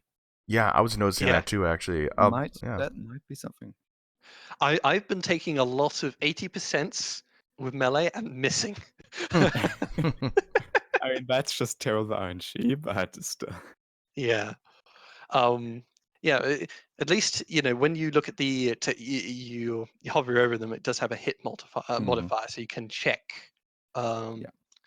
what your chances are. But that might be a huge nuisance. Like later games, sometimes they still have people spawn in light mechs. There's a skilled pilot in a Flea, and you're trying to punch him. Yeah. Well, good thing we have LBs and Snub-Nose now. True. Yeah. Just all the cost ammunition. A skilled pilot in a Vulcan. It's just like, you cannot punch me. You must shoot me to death. That's why you have the mortar. That's its reason for its existence. So you can bond all the different mechs. It's invincible. Yeah. Just AoE. Just AoE. Just blow up the city block, yeah. Blow up the whole city. If you can't find the Flea, get yourself a dropship and put it down on them. Okay. Right. So, Battletech Heavy Metal. You guys got anything else to add? I think they did a really good job. They the trailer for it was really cool. I definitely like that. Talking to Mitch about it was really nice. And just in general, they hit it out of the park, especially the Warhammer and the Marauder, and brought a couple of mechs that are unseen. In fact, a lot of them that were like unseen, brought them into the forefront of BattleTech, and that's really nice that did that. The game is like fresh and new events, flashpoints, new everything, and so it's like I want to play now. I plan to actually redo another one. Yes. yeah. Like I plan to redo like another story mission on YouTube with a pirate campaign, pirates only. And so, like instead of I can't do witches, I'm not going to deal with that. It's just going to be standard game through. But it's fun. I'm excited about doing things now. Like I said, it's just going. I'm gonna go do the assassinate mission. This is what I get. This is what I get, and it just sucked. It sucked before, but now it's nice. They added some new things into it. Yeah, I would say it's has been my favorite DLC Yeah. pack thus far, and I think obviously like Flashpoint is obviously them introducing the Flashpoint system, and they've been able to use that for their future DLCs. It's a stepping stone. Yeah. Urban Warfare was another attempt at it, but the thing was, things like the Raven is of course locked behind its unique own Flashpoint, to actually come across it, and because all they're doing is adding, like, for me, the biggest thing Urban Warfare added was sometimes you would come across city environments and early game there was lots of javelins. Yeah. And that was all the DLC sort of added. This one, though, because the issue with the way DLCs are done in the past was that it's always sort of spread so thin. You had to play through a whole campaign to eventually find those flashpoints, and then you play with the new mechs. You've done it. You've done it. Whereas this, a heavy metal adds mechs across all the spectrum, early game to late game, 20 tons to 100 tons. It adds whole new weapon systems. It renovates the contract system, the shop weapons you can find, etc., etc. There's just so much more to find and do, and so many more mechs to play with, and so many more new mechanics. It just adds a lot more flavor across the board, which, if these DLCs are all about, spreading your butter thin, you might as well make that butter tasty. Yes. Well, that's a picture. It's good. Good times. Good times. So next we have Mechwarrior 5. No. Sorry. We got Battletech. Whatever you want to do first. From Catalyst Games. Battletech. All right, let's do Battletech. Yeah. That's valid. All right. Since we're talking about new stuff and bringing mechs to the forefront of Battletech once again, the Battletech Renovation Kickstarter by Catalyst Games. It's been a while since the Kickstarter was a giant success, and now they finally managed to get the spreadsheet. How's it called? The Backer Kit, your website-based spreadsheet manager to work. Yeah. So basically, you can fill out the survey and select what reward you want to get from the money you've pledged during the Kickstarter. Also, which is really cool, you can add stuff beyond your original pledge and pay for it via the survey, so you can add more stuff if you've missed out on something or if you are short on money back during the Kickstarter, which is cool. So obviously the most important thing is it's finally here. You can fill out your survey now. The shipping dates are still March 2020 and late 2020, November, December, for the Wave 1 and 2 respectively. Mostly I want to use this chance to give you guys a word of warning and some advice. First of the warning, it's going to be overwhelming, especially if you want to pledge more than just your base level. And even if your base level is over the $200 mark, it's going to be ridiculous. So take your time, don't get overwhelmed, be patient, and most importantly, have your spreadsheet ready.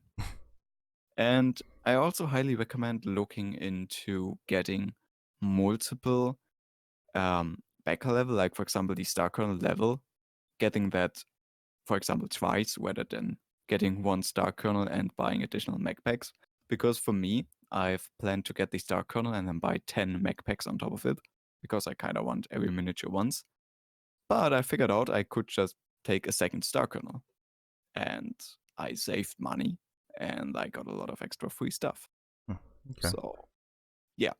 Basically, have your spreadsheet ready, and if you can, take the time to redo your spreadsheet calculations and see if you can fine-tune anything. Beyond that, the only real thing is shipping is calculated via Backer Kit. It's, for me in Germany, it's not as bad as I expected it to be. For 2 shipments, it's only $60. I was expecting somewhere around $100 from past experience. So, yeah, you can finally get some details, and hopefully, really soon, you're going to have it in your hands. Yeah, I think mine was like $11 to ship to me, but I only have the basic kit with the box set, basic box set, and a couple other things they added to it. The posters, which I plan to frame up, the 3 posters that came that have like the all the mechs and everything. I plan to frame those and a couple other like little bits and pieces I purchased. But it wasn't too it took like one pass to kind of go, okay, this is how this works. I was kind of concerned they didn't have the Canopus pins or Canopus pledge coins. So I was concerned about that. Periphery has to be represented. Represent us, please. We're people too. But overall, though, it wasn't too hard. You might get overwhelmed for people that are not used to this kind of stuff, but they do have a lot of cool things that are. I mean, it's amazing that stuff they have inside this. There's so much stuff. Yeah, in there's there. so much stuff in this. I'm just scrolling through my thing with all of the digital rewards. Yeah. I've got from my backer tier alone. Like, yeah, I know. There's a ton of stuff. I'm gonna have to sort through that once I get everything. The elementals look beautiful. They did a great job on those elementals. I can't wait to actually get those, but I probably won't purchase those until they're out in the stores. But I mean, overall, the mechs are beautiful. Just everything is just way nice on this. And plus, also too, like if you don't want to buy the box set for the advanced box set that they have, and not the clan one, but the advanced one, you can actually just purchase all the mechs that are right there that are on screen right now. So you don't have to purchase the box just to get those like miniatures. Yeah. So that's kind of cool. $40 versus the $60. Yeah, $60 box set. So which it's is cool. Yeah, it's really nice what they did. Especially since I'm fairly certain as one of the digital rewards you get the rules Yeah. for the base box set. Yeah. So you don't necessarily need it. Digital content, and they also got the Irby too. That's coming out. So I got that as well. The plushie though, I was thinking that it was free because of the Kickstarter, but it's $40 for the plushie, right? It's $40 for it. Yeah. Well, is it 40? I thought it was 40. I'm not sure. But I actually have to double check whether I selected it. Yeah. But oh yeah, but they reduced the price on the metal statues, which is cool. Yeah, exactly. They're down from 60 to 45. So a lot of cool things are coming with it. The clan box set, the advanced box sets, especially if you purchase all the different miniatures like in there, the pins, the posters, the digital content, Mechwarrior Legends. That's the role-playing game, right? No, this is the collector's edition of the Mechwarrior Legends book, which it's kind of a picture book. It's a picture with book. Some beautiful mech shots and character shots. Oh, it's just right for kids. It's bound in leather and it's beautiful. It's gonna go in my book collection. And how much was that? It's $60. Yeah, so it's expensive, but yeah, I want it. It's a collectible for me. Oh yeah. So there's a lot of cool things like involved into it. The packs themselves, the mechs, and so it's a good thing. Go through it. Take your time. You don't have to go finish it until February, so you can keep on adding stuff once you get some more money or what have you. I might add some more stuff once I get some more money in December and everything. Probably gonna get the elementals and maybe like an Intersphere Lance or something like that, but not sure yet. But still pretty cool though. Overall, nice. And as Old Bob said, the digital rewards are locked in once you select them, but the physical stuff you can always change until it ships. Yeah. The only issue I had was finding out when it ships, because I don't think it actually told me like anywhere like when it ships. No. So we had it's only it's only the info we've got earlier with like March-ish 2020 and late-ish 2020. Yeah, so it does ship later on during the year, so don't expect it like until second wave. That's gonna be a long time from now though for this to happen. Now do you know when this stuff will be in stores by chance? The box set is gonna be in store before Wave 2 hits. Okay. So presumably like late summer, early fall of next year. And the packs as well. Yeah. The miniature I packs. haven't said anything about that. Obviously, so the packs that are coming with Wave 2 are not going to be available before Wave 2. Yeah. That just makes sense. We're gonna have to see. I'm assuming, or my assumption would be that perhaps some of the mech packs are just available via the Catalyst Game Store, rather than local stores buying them. But we're gonna have to see about that. But contact your stores, your local game stores, and because they're not a dime a dozen like they used to be, they're actually falling apart now because of the online ordering. So if you guys can support your game stores that are out there, ask about Battletech, ask when the stuff's coming in, create some buzz. And absolutely, they can If a local game store wants to join in, they still can, Yeah. and it's $150 for 6 box sets, which they can resell for whatever they want. So it's a really good value if you've got a store. Oh yeah, definitely.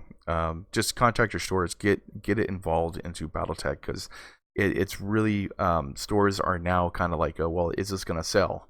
So now they're only selling like Warhammer 40k stuff because that stuff sells like Yeah. crazy. And then just give them the link to the Kickstarter and be like, yeah, this Yeah. shit sells. Let Buy them it. know. Start a group too. Start a group at some local game store about just playing BattleTech. And even if you played the Dark Age clicky tech, the Poketech stuff, it still gets people involved. Still do it, but I know, but still, have fun with it. Create a group and get the hype up there as well too, because we need it. Here's the deal to all of you Dark Age players. If you get new people involved into BattleTech, I'm not gonna kill you for playing Dark Age. Yeah, just create the hype. Deal. Okay. Anything else about the Kickstarter? No. Okay. So that was a Kickstarter for Catalyst Games Labs for BattleTech, coming out March. You have up to February to go ahead and upgrade your stuff, get more items, purchase things, and do that kind of stuff. And then second wave will be sometime late 2020. And next, I think we have Mechwarrior 5. Mechwarrior 5 dropping on Tuesday, a day after this video appears. Wow. That's it? Yeah. It drops on Tuesday. It's 26, right? Oh, the beta. Yeah, the beta. I'm sorry, like the beta. Yeah, sorry. Oh, Bob, don't you mess up my schedule even more. The beta will drop on the 26th, and if you haven't checked your emails, because a lot of them are going to spam, so definitely check your emails if you guys can, because it's going inside there and people freaking out, where's my beta key? And so I believe you have to go to the Mechwarrior 5 site and then remember your passcode and all that kind of stuff from a long time ago, and get in and go get your beta key that way on Tuesday. And it does drop on the 10th of next month. So remember that. Oh, Bob, I'm so glad you mentioned the beta key as a mail, because it's totally in my spam folder. Yeah. See, basically, I'm reading a lot of Twitter posts, and they've been on the spam folders. So definitely check your spam folders if you have not received your key yet. Yep. So, the Mechwarrior 5 Origin Series. What is this about? And I got a problem with it. Go ahead, Bob. Okay. Tell us your problem. My problem is this. Okay, I love the idea that they actually coordinated with Catalyst Games Labs to go make a story based off Mechwarrior 5, based off the Cavaliers, which is the group that you're, I guess, a mercenary like unit. Okay, it's really cool. I love it. Love the idea. It's an 8-part series, and I assume over the course of the period between now and December 10th, they're going to drop these parts to it. Now, now the problem is, it's why didn't they have a universal PDF, which would be so much easier than having me to download some program, figure out how to use it. I know, but have a single thing for download for PDF, and that's it. That's all you need. Now you have to do an ePublisher and all this other stuff. I don't like that. I don't want to have to deal with this kind of stuff. I just want to read the damn book. That's it. I just want to read it, and that's all. And with this, you got to jump through like a bunch of different hoops, figure out what program it is. Like, oh God, man, do we even have this? And I think they screwed up on that part. I think they should have made it KISS, keep it simple, stupid. For people like me, keep it simple, stupid, and just go ahead and have a PDF. Even a drive-through store, they have a lot of PDFs. You could have just put a PDF like right then and there. It would have been a lot better. Yeah, download link. You go to Kobo, Indigo. I haven't even heard of these things, except for Nook. That's the only thing I actually seen, but I never even heard these things. But it downloads as some ePublisher thing. You have to have a certain ePublisher app on your computer just to go use. And I'm not gonna download this stuff, because then later on I have to take it off. Yeah, it's annoying. At least they've got the Kindle, which I think Kindle is probably the most used ebook reader. Yeah. But like, it's a free thing. So what is the reason to not have a PDF? Yeah, PDF is universal. It's free anyway. Yeah. That's the only issue I have with it. But I mean, I think it's cool they actually do a story. It's an absolutely amazing idea. They've got Randall Bills to write those things, Mhm. who's obviously an experienced Battletech writer. I haven't had the chance yet, but I'm really looking forward to reading this in the coming weeks. Same with me. I'll go through the process of just kind of like just irked that I have to go through the process to go read a book, type thing. But Yep. but yeah, it's good to do this, and that's a part of, I guess, part of the marketing of Mechwarrior 5, book series, I guess. Yeah. The idea, I mean, who are you trying to get this with? It's the mech dads, the people who like reading the lore, Yeah. and just having some lore and backstory to the story of your game and the company you play is a lot more than just you're some company on a ship. You fly in space. You manage a have company. fun. Yeah. Yeah. What I like about this is, even though I think we've talked offline about it earlier, that it's probably not going to be an effective wide range marketing. Mm-mm. It's something that's potentially going to offset some of the Epic Game Store outrage, because I truly think this addresses the kind of audience who's really invested into the franchise and who may or may not have canceled their pre-order because Epic, and this might just get them back. So Maybe. that's kind of what I like about it. I mean, like, the only, I guess, other issue I have with it, just like you said, it doesn't reach into a broader audience. It doesn't reach to the general person that would go, hey, this looks kind of cool. It reaches just to like the mech dads like us that go ahead. I kind of wonder, going on to something like books.apple.com, is this going to be promoted on books.apple.com? It will be. No, is it going to? Oh, That's okay. the question. Okay. Yeah. I'm gonna doubt it, but that would be a really cool idea. Like, get some really good fiction out there for people to read, especially since it's a free novel, so everyone can just take a look at it, and who knows? Maybe it's gonna convince 10 more people to buy the game because they think it's a cool story. Maybe, but yeah, that's a little bit more advanced marketing, I guess, for that. But In the end, it's a good sign. I would just say that you're actually looking into the world and looking to explain it to your player base in some way. yeah. And for them, it's asking, of course, paying somebody to write this book and publish it for free. It costs some of your budget or marketing budget, but relatively speaking, you're paying just one guy to do this all, and to write the book part, and it might be you're getting a lot compared to trying to present laws in other way by making cutscenes or this, that, and the other. True. Yeah, True. especially since given the original Mechon trailer, I'm assuming all of those characters are going to buy anyway. Yeah. Die. I mean, for the mech dads, we'll buy anything. I mean, come on, we buy a Irby plushie. Come on, I mean, we'll buy anything. That's amazing. Everyone would buy an Irby plushie. Oh God. So there's they might have a good story, and if they have a good story, you might want to read the novel. Yeah. To see what led up to it. So that's the book series. That's one of the part of the marketing that we have seen. I have also seen oh God, what on their PC Magazine YouTube channel. PC Magazine, a couple other magazine like articles have been written about it, but that's not through PGI marketing. That's just them doing events. Just people interested in yeah. Mm-hmm. So have you guys seen anything like banners or on YouTube pre-video ads, anything like that? No, I haven't actually. No. Okay, me neither. I haven't seen much of that, but I don't think they're going for that type of marketing though. I because that's the ROI is kind of expensive to put ads on YouTube. And plus also like different other things. Unless you're on a kid channel, then it's only really crappy. But yeah. So there is a video that came out. God, I have a complaint about everything, man. I gotta stop that. The voice sucked. I mean, it did not inspire me whatsoever to go ahead and purchase Mechwarrior 5. I loved everything else about it. Basically the video footage. It showed the lab. It showed breakdown of like how everything is. Oh.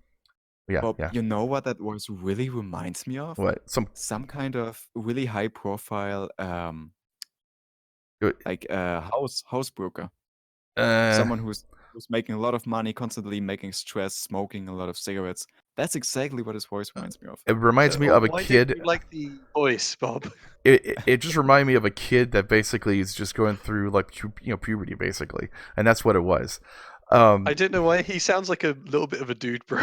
I don't know, man. Just it did not inspire me like whatsoever. If they had something like, say, Samuel L. Jackson, hey motherfucker, go burn, yeah, do this kind of thing or something. I don't know, Wow. but it's just it did inspire, at least for me. But of course, me, I guess I don't know, but it did not inspire me to go like I want to play that game. I want to go play I that. think the choice of the voice is obviously we want somebody with a lot of energy to try and get people hyped Yeah. about it and make the game sound cool. And that's the kind of reason why I saw is it kind of Dubro voice. Oh yeah, this mix, it's awesome. It's got shooting and explosions, man. I don't know. No, I'm not talking That's not about exactly that, the but voice. like I'm just talking about like maybe even get George to go do it. Duncan Fisher. Get Duncan Yeah, that Fisher to would do have it. been obviously the best choice. Yeah, that would have been a really good choice if they did it that way. Like even Haven Kendrick, get him in there and go do the voice. That would have been a little bit better. Plus, also part of the community and everything that people recognize. But it just did not inspire me whatsoever. But it was cool video because now I got an idea what the hell it looks like instead of just Yes, basically. after so many Oh, years. God. Oh, God, man, that's all. I didn't mind the voice personally, Mm. but yeah, it was yeah, we did do at least Duncan Fisher with Solaris, and I think they want to try and separate their marketing from Microfiber Online Solaris 7. Maybe, but yeah, I don't know. They could have been a lot better voice on that. No offense to the guy who did the voice; it's not your fault, man. But it just did not inspire me like whatsoever to purchase that game. And if this is going to be their marketing with like some guy who has a pubescent voice going out there saying, "Hey guys, go purchase this. This is a cool game," it just doesn't work out too well. I don't even think it's pubescent. It's just not a mech dad. Yeah, not a mech dad voice. Not a mech dad voice. But still, yeah, as I think the biggest thing is just we finally get to see, the game. yeah. Like they've been holding off on us for so long. Like they're the biggest fans. They haven't wanted to really actually show us the mech lab or really actually show us, gameplay, at least after quite some time. Yeah, very And true. just them trying to patch together a video showing things off is a huge step up from screenshots and boom, boom, which is okay, but I want to actually know how it plays. Yeah, I know. And at least that was my biggest worry going into this. If you remember our podcast last week, was are they actually going to show first person? To which the answer was yes, they Yes. will actually show their gameplay, which means they at least have some confidence. And remember that you want to show people how your game plays. Mm-hmm. Yeah, that was the biggest issue I had. It's like for the longest time, I didn't even know what the mech lab looked like. I didn't know anything of what this thing was. They were like so secretive, so secretive. Like, oh no, we're gonna show anybody until December 10th. Ha ha ha ha. It just didn't sit well with me. And usually when people are secretive on games, there's usually a reason why they do that. I don't want to bring Fallout 76 like into this, but yeah, the same issue, and so it brings wonder and doubt on how the game's going to produce and be done, and if it's going to be even fun if they're secretive on everything they do. I absolutely think we should do in one of the future episodes do a proper comparison between Mechwarrior 5, HBS Battletech, potentially Fallout 76, how the communication went and how the game turned out. Well, I think that would be fun. I gotta tell you, Fallout 76 blows every. They said hold my beer, type thing. They're bad. Sure. So, since we are talking about the walkthrough video, obviously we are finally seeing how everything looks. Is there anything that really stood out to you from the looks? The looks, just sort of the visual style of the game, Uh-huh. do you mean? It looks fairly crisp for the most part. The issue, of course, with BattleTech and all this and that is there's a lot of details to the weapons and mech lab, your star map, your contracts market. It's just there's and even in the cockpit there's a large list of weapons and there's the where your torso is aiming, the arms are aiming, a heat bar, your mech's loadout. Yeah, so in the end, of course, to be expected, it's going to be a little cluttered.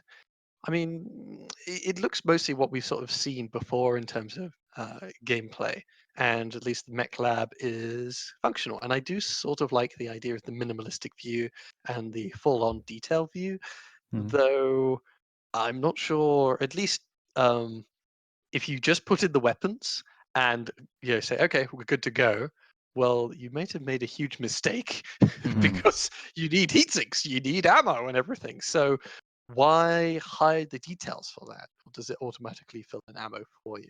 Not sure. But I I don't know. imagine you might as well just always have the details on, at least with how mech labs usually work. Right. I don't know. Y- Yeah. And just looking at this, atlas, like on the map here. If you're in the car, you won't be able to go ahead and see this, obviously. But I think that they could have actually spruced it up a little bit. Like maybe what faction you're from, it turns into that color. Like say, if you're from, if you're a Merc unit, that's a light, I guess. With Krita, it's more red. Kind of put more oomph into the screen. So there are faction patterns. It's the same patterns Yeah. from WoW. So if you really want to show allegiance to whichever of the big houses, you can just click the faction pattern camo, and from the way they presented it in the thing, you could just reset to base colors, and it will sort of have an automatic combination of colors that look all right on the mech. So a Franken pattern, for example, the with Mechwarrior Online, when you switch to the Franken pattern, it's got green, green, and green. Yeah. In this, when you switch to the Franken pattern, the body bits are white, the bits are the bloody bits are kind of red, and the other bits kind of greeny or whatever Yeah. it is. Yeah. That's kind of nice as a default, that if you aren't really caring to paint it in, you can just put it all to default to reset, and it will choose whatever colors for the the different paint schemes for you. Yeah. I think since we're on the topic of camo paint mechs, I really love the way they did it.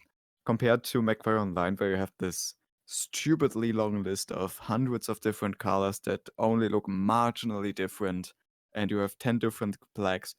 This way you can just pick whatever color you want, hex-based. And that is really, really cool. Yep. Yeah. I It's love this a one. color wheel, and also there's those two sliders, and the color expert about how bright or dark it is, in various different ways. So you can change. You can select a bright red, but you can turn it into a dark red, or even brighter red, or pure white kind of thing. Yeah. So there's a full choice in terms of colors. You're not stuck just selecting from that hex grid, which was always just a way to get us to spend more MC to buy individualized colors, or always a way for them to say, oh hey, if you get this mech pack, you get 3 random colors. And yeah, sure. This is I'll add some more to the giant palette we got. Yeah. I mean, it's good. It's halfway decent. It's good they actually took time to go do this, and I would be upset if they released it in 2018, I think, right? In 2018, right during MechCon, with what they had back then, I guess. I'm okay with them spending time. I'm okay with any game company spending time. I don't know what the state of the game was in at that point, because obviously they haven't really been open with their more devoted fans. Yeah, I know.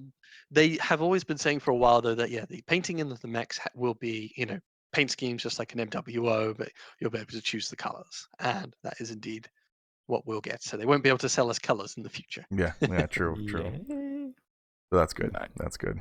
Cool. Yeah.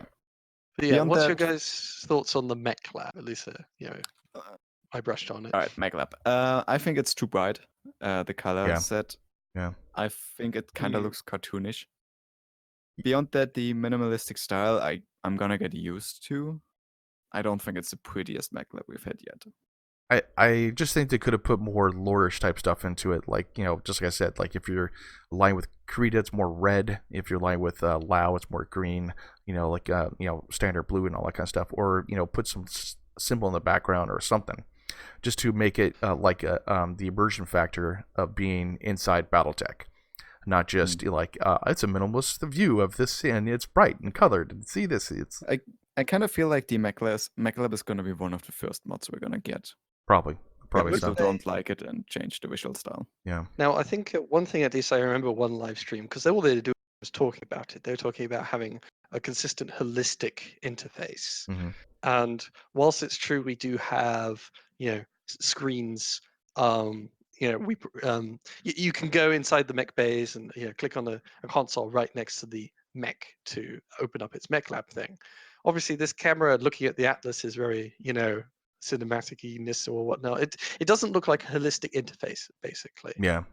It's a video game interface for cloud, which if we try to go for that immersion, everything realistic, I wouldn't have minded if it was a very minimalistic setup, or at least you had the option for it that it fit within the world. That they're not going to spend a huge amount of time rendering all the detail for the mech lab. Just make your choices and be done with it. Who needs what? Why are we designing all this fancy graphics? Realistically, you're not gonna have a digital assistant for paint jobs. You're just gonna walk up to a mech tech and be like, "Dude, Yeah. paint."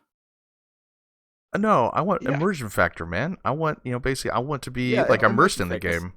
Yeah, Bob, you have to go to your mech tech, and then you have dialogue options. I'm not gonna where beat you him have with a to hammer. scroll Say through. basically, give me some immersion, man.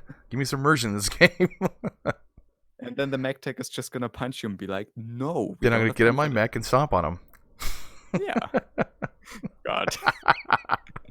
Anyways, Beyond that, the general thing of the interface, if you look at this top bar with the battle mech, starbar, and so on, it looks kind of similar to HBS Battletech, which is what I was hoping for, and Yeah. I think that's fine. Also, the star map really reminds me of the Hairbrained Schemes Battletech, except for the fact, of course, that we've got the hole in the sphere. did PGI just copy copy everything? No, but I think it's a good choice to not make it different. It's There's not how would you make it different? I mean, that's in the end. Yeah, it's a star map. It's going to have all the dots on a 2D plane, and you move the 2D plane around, and you might as well color in the different regions for that people example, own.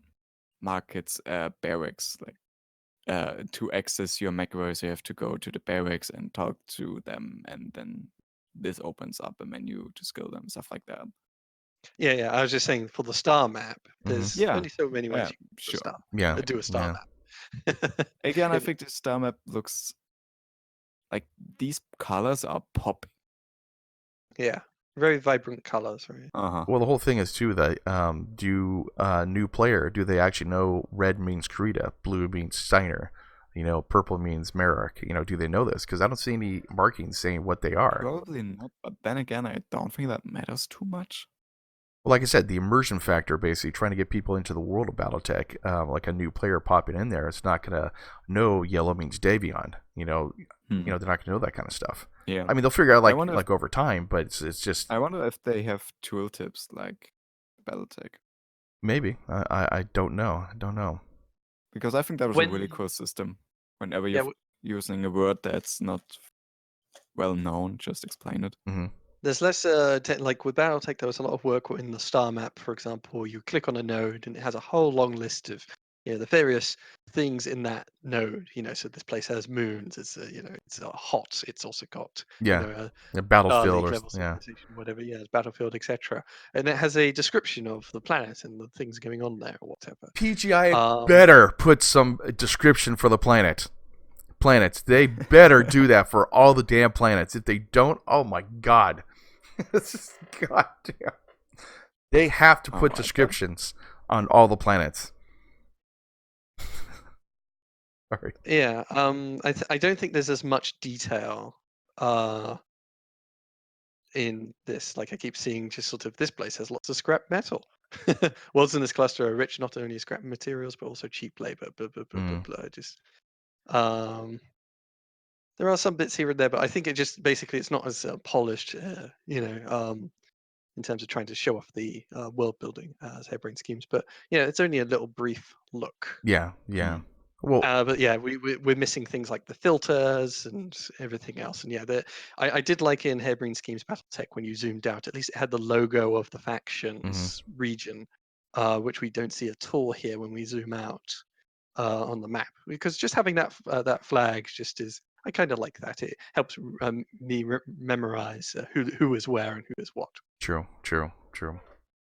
All right, so content-wise, is there anything that really stood out to you? Anything that kind of confused you? Because I've got a couple points. Like gameplay-wise, lore-wise, anything like that.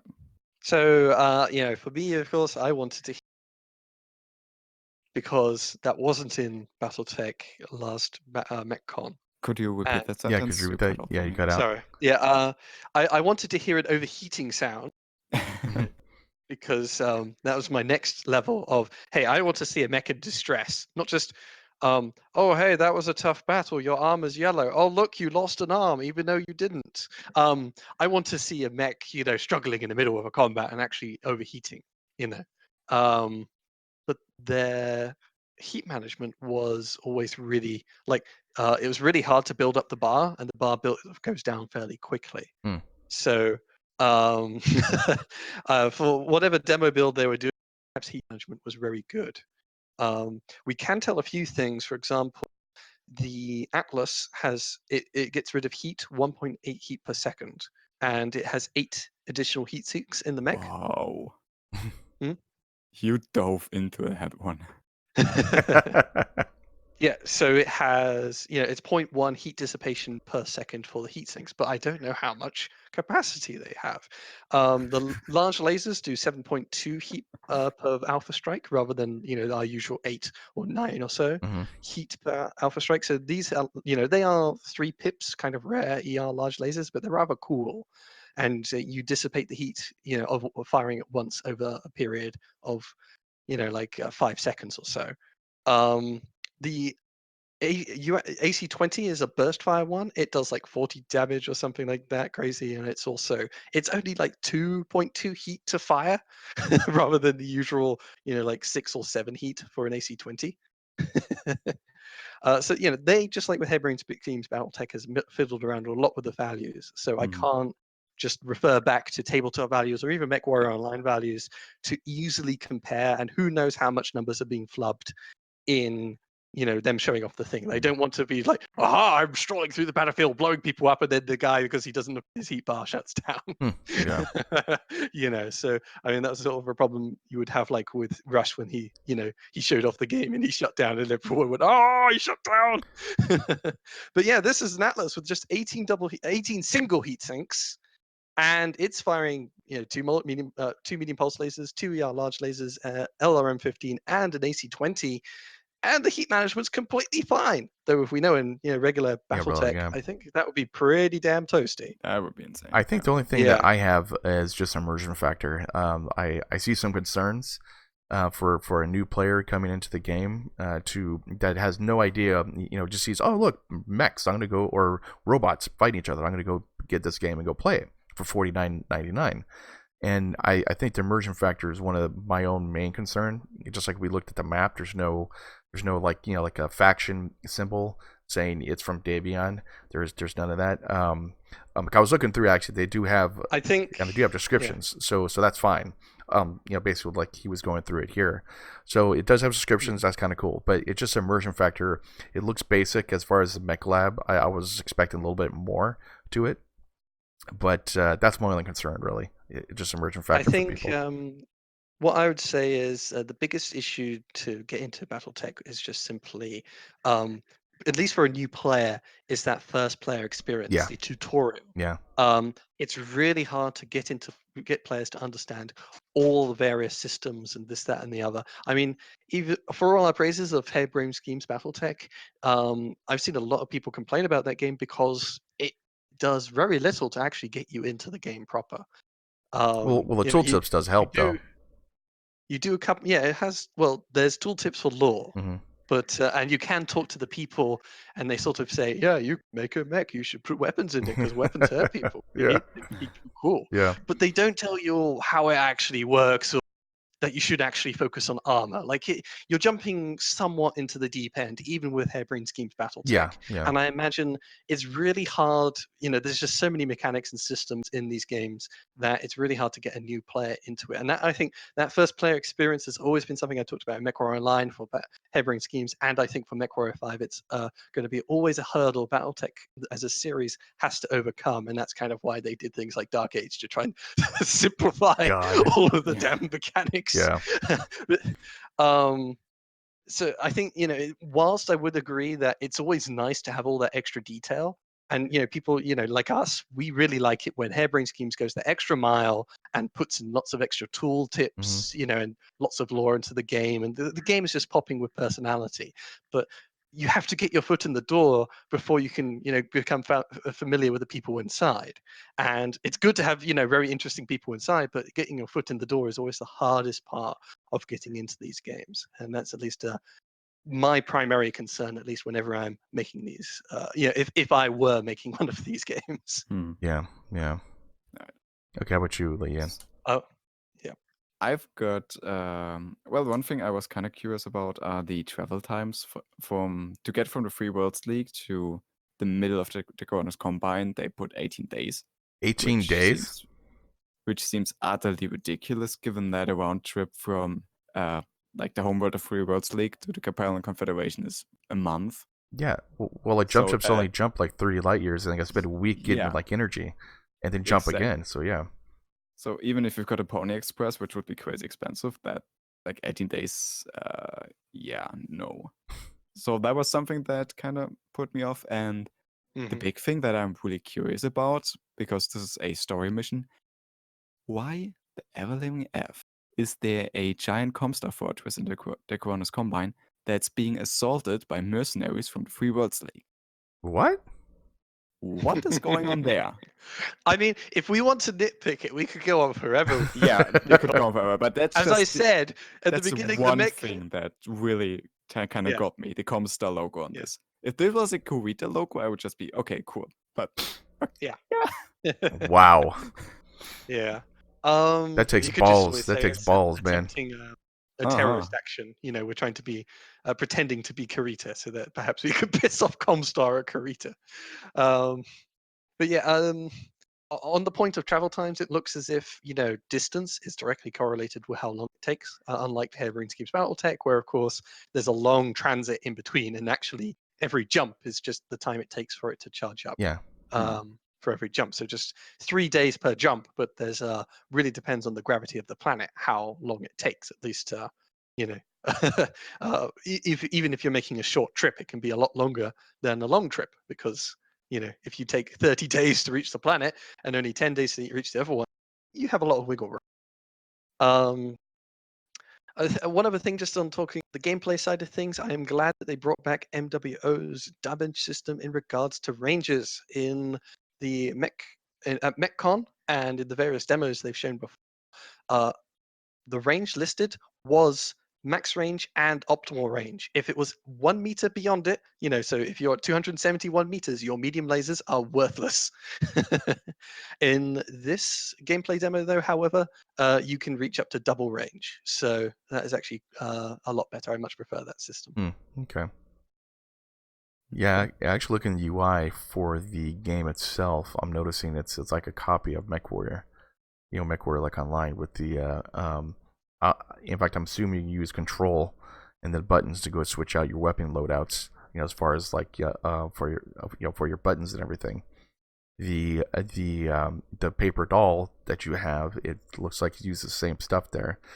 Oh man, God, I gotta stop complaining. Yes, I love Mechwarrior 5.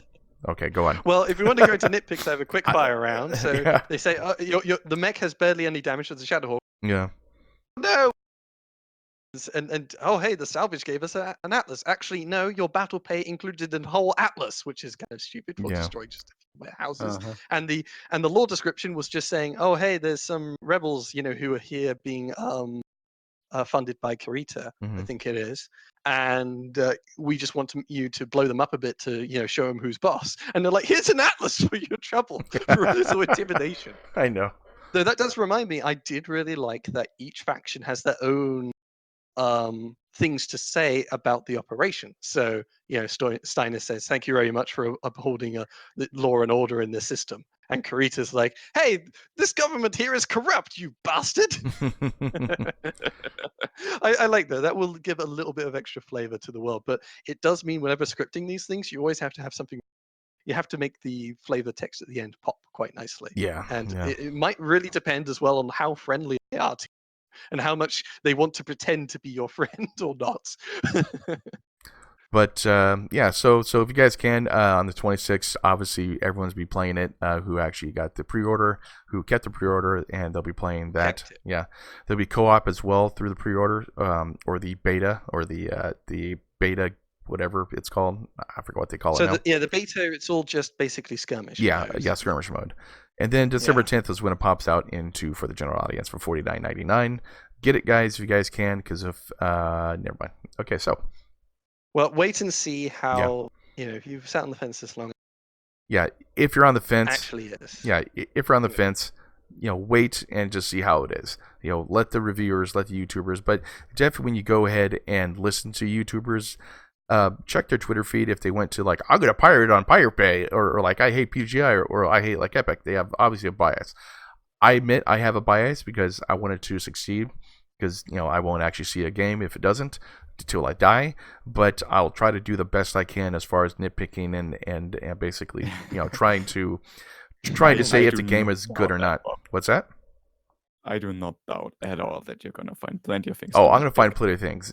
Basically, right. I used to first episode after release, we just nitpick for the full episode. Yeah. Just tiny annoying things. I look forward to sort of like the first mission, the initiation. Okay, we're going to show you how to aim down 5 UAVs. Yeah. Bob is going to reach. I will try to do the best I can as far as being an honest review, and basically if it sucks, I'll tell you if it sucks. If it's good, I'll tell you if it's good, but I will nitpick. I'm just that type of person. I used to play test games for money, and basically so. Anyways, so let's go ahead and support that if you guys can, and make sure if you do listen to a video review from a person, check their Twitter feed and see if they've been on every single Mechwarrior 5 Twitter page saying they hate the game or hate Epic, like in itself. Just you do your usual thing whenever. Yeah. Just the game will hope. They've had plenty of time to develop it. It should be perfectly functional. It's just a question of how the actual gameplay cycles work and how fun to play, and we'll have to wait and see. As it is, we finally get to see the trailer, with the gameplay and the mech lab and whatnot. So, yay! Okay. So that was episode 105. Thank you for being here, everybody. Tonight's hosts were Biter, Lark, and Ian. Bye-bye. And myself, Old Bob 10025, and Battletech Heavy Metal, and also Mechwarrior 5 will be coming out. Well, I mean, Heavy Metal's already out. But thank you guys for watching. We really appreciate everything you guys do. Supporting the channel, supporting the creators that are out here as well. Support your favorite YouTubers if you guys can, because Copa, whatever that's called, it's going to screw a lot of people up. So, you guys have a good night. Thank you for calling. Thank you guys for calling. Thank you guys for calling the tip line. So call it, baby. Thank you for staying so long with this extra long podcast. Yeah, this is extra long. This is gonna be insane. But you guys have a good night, man. See you guys later. Yep. Cheers.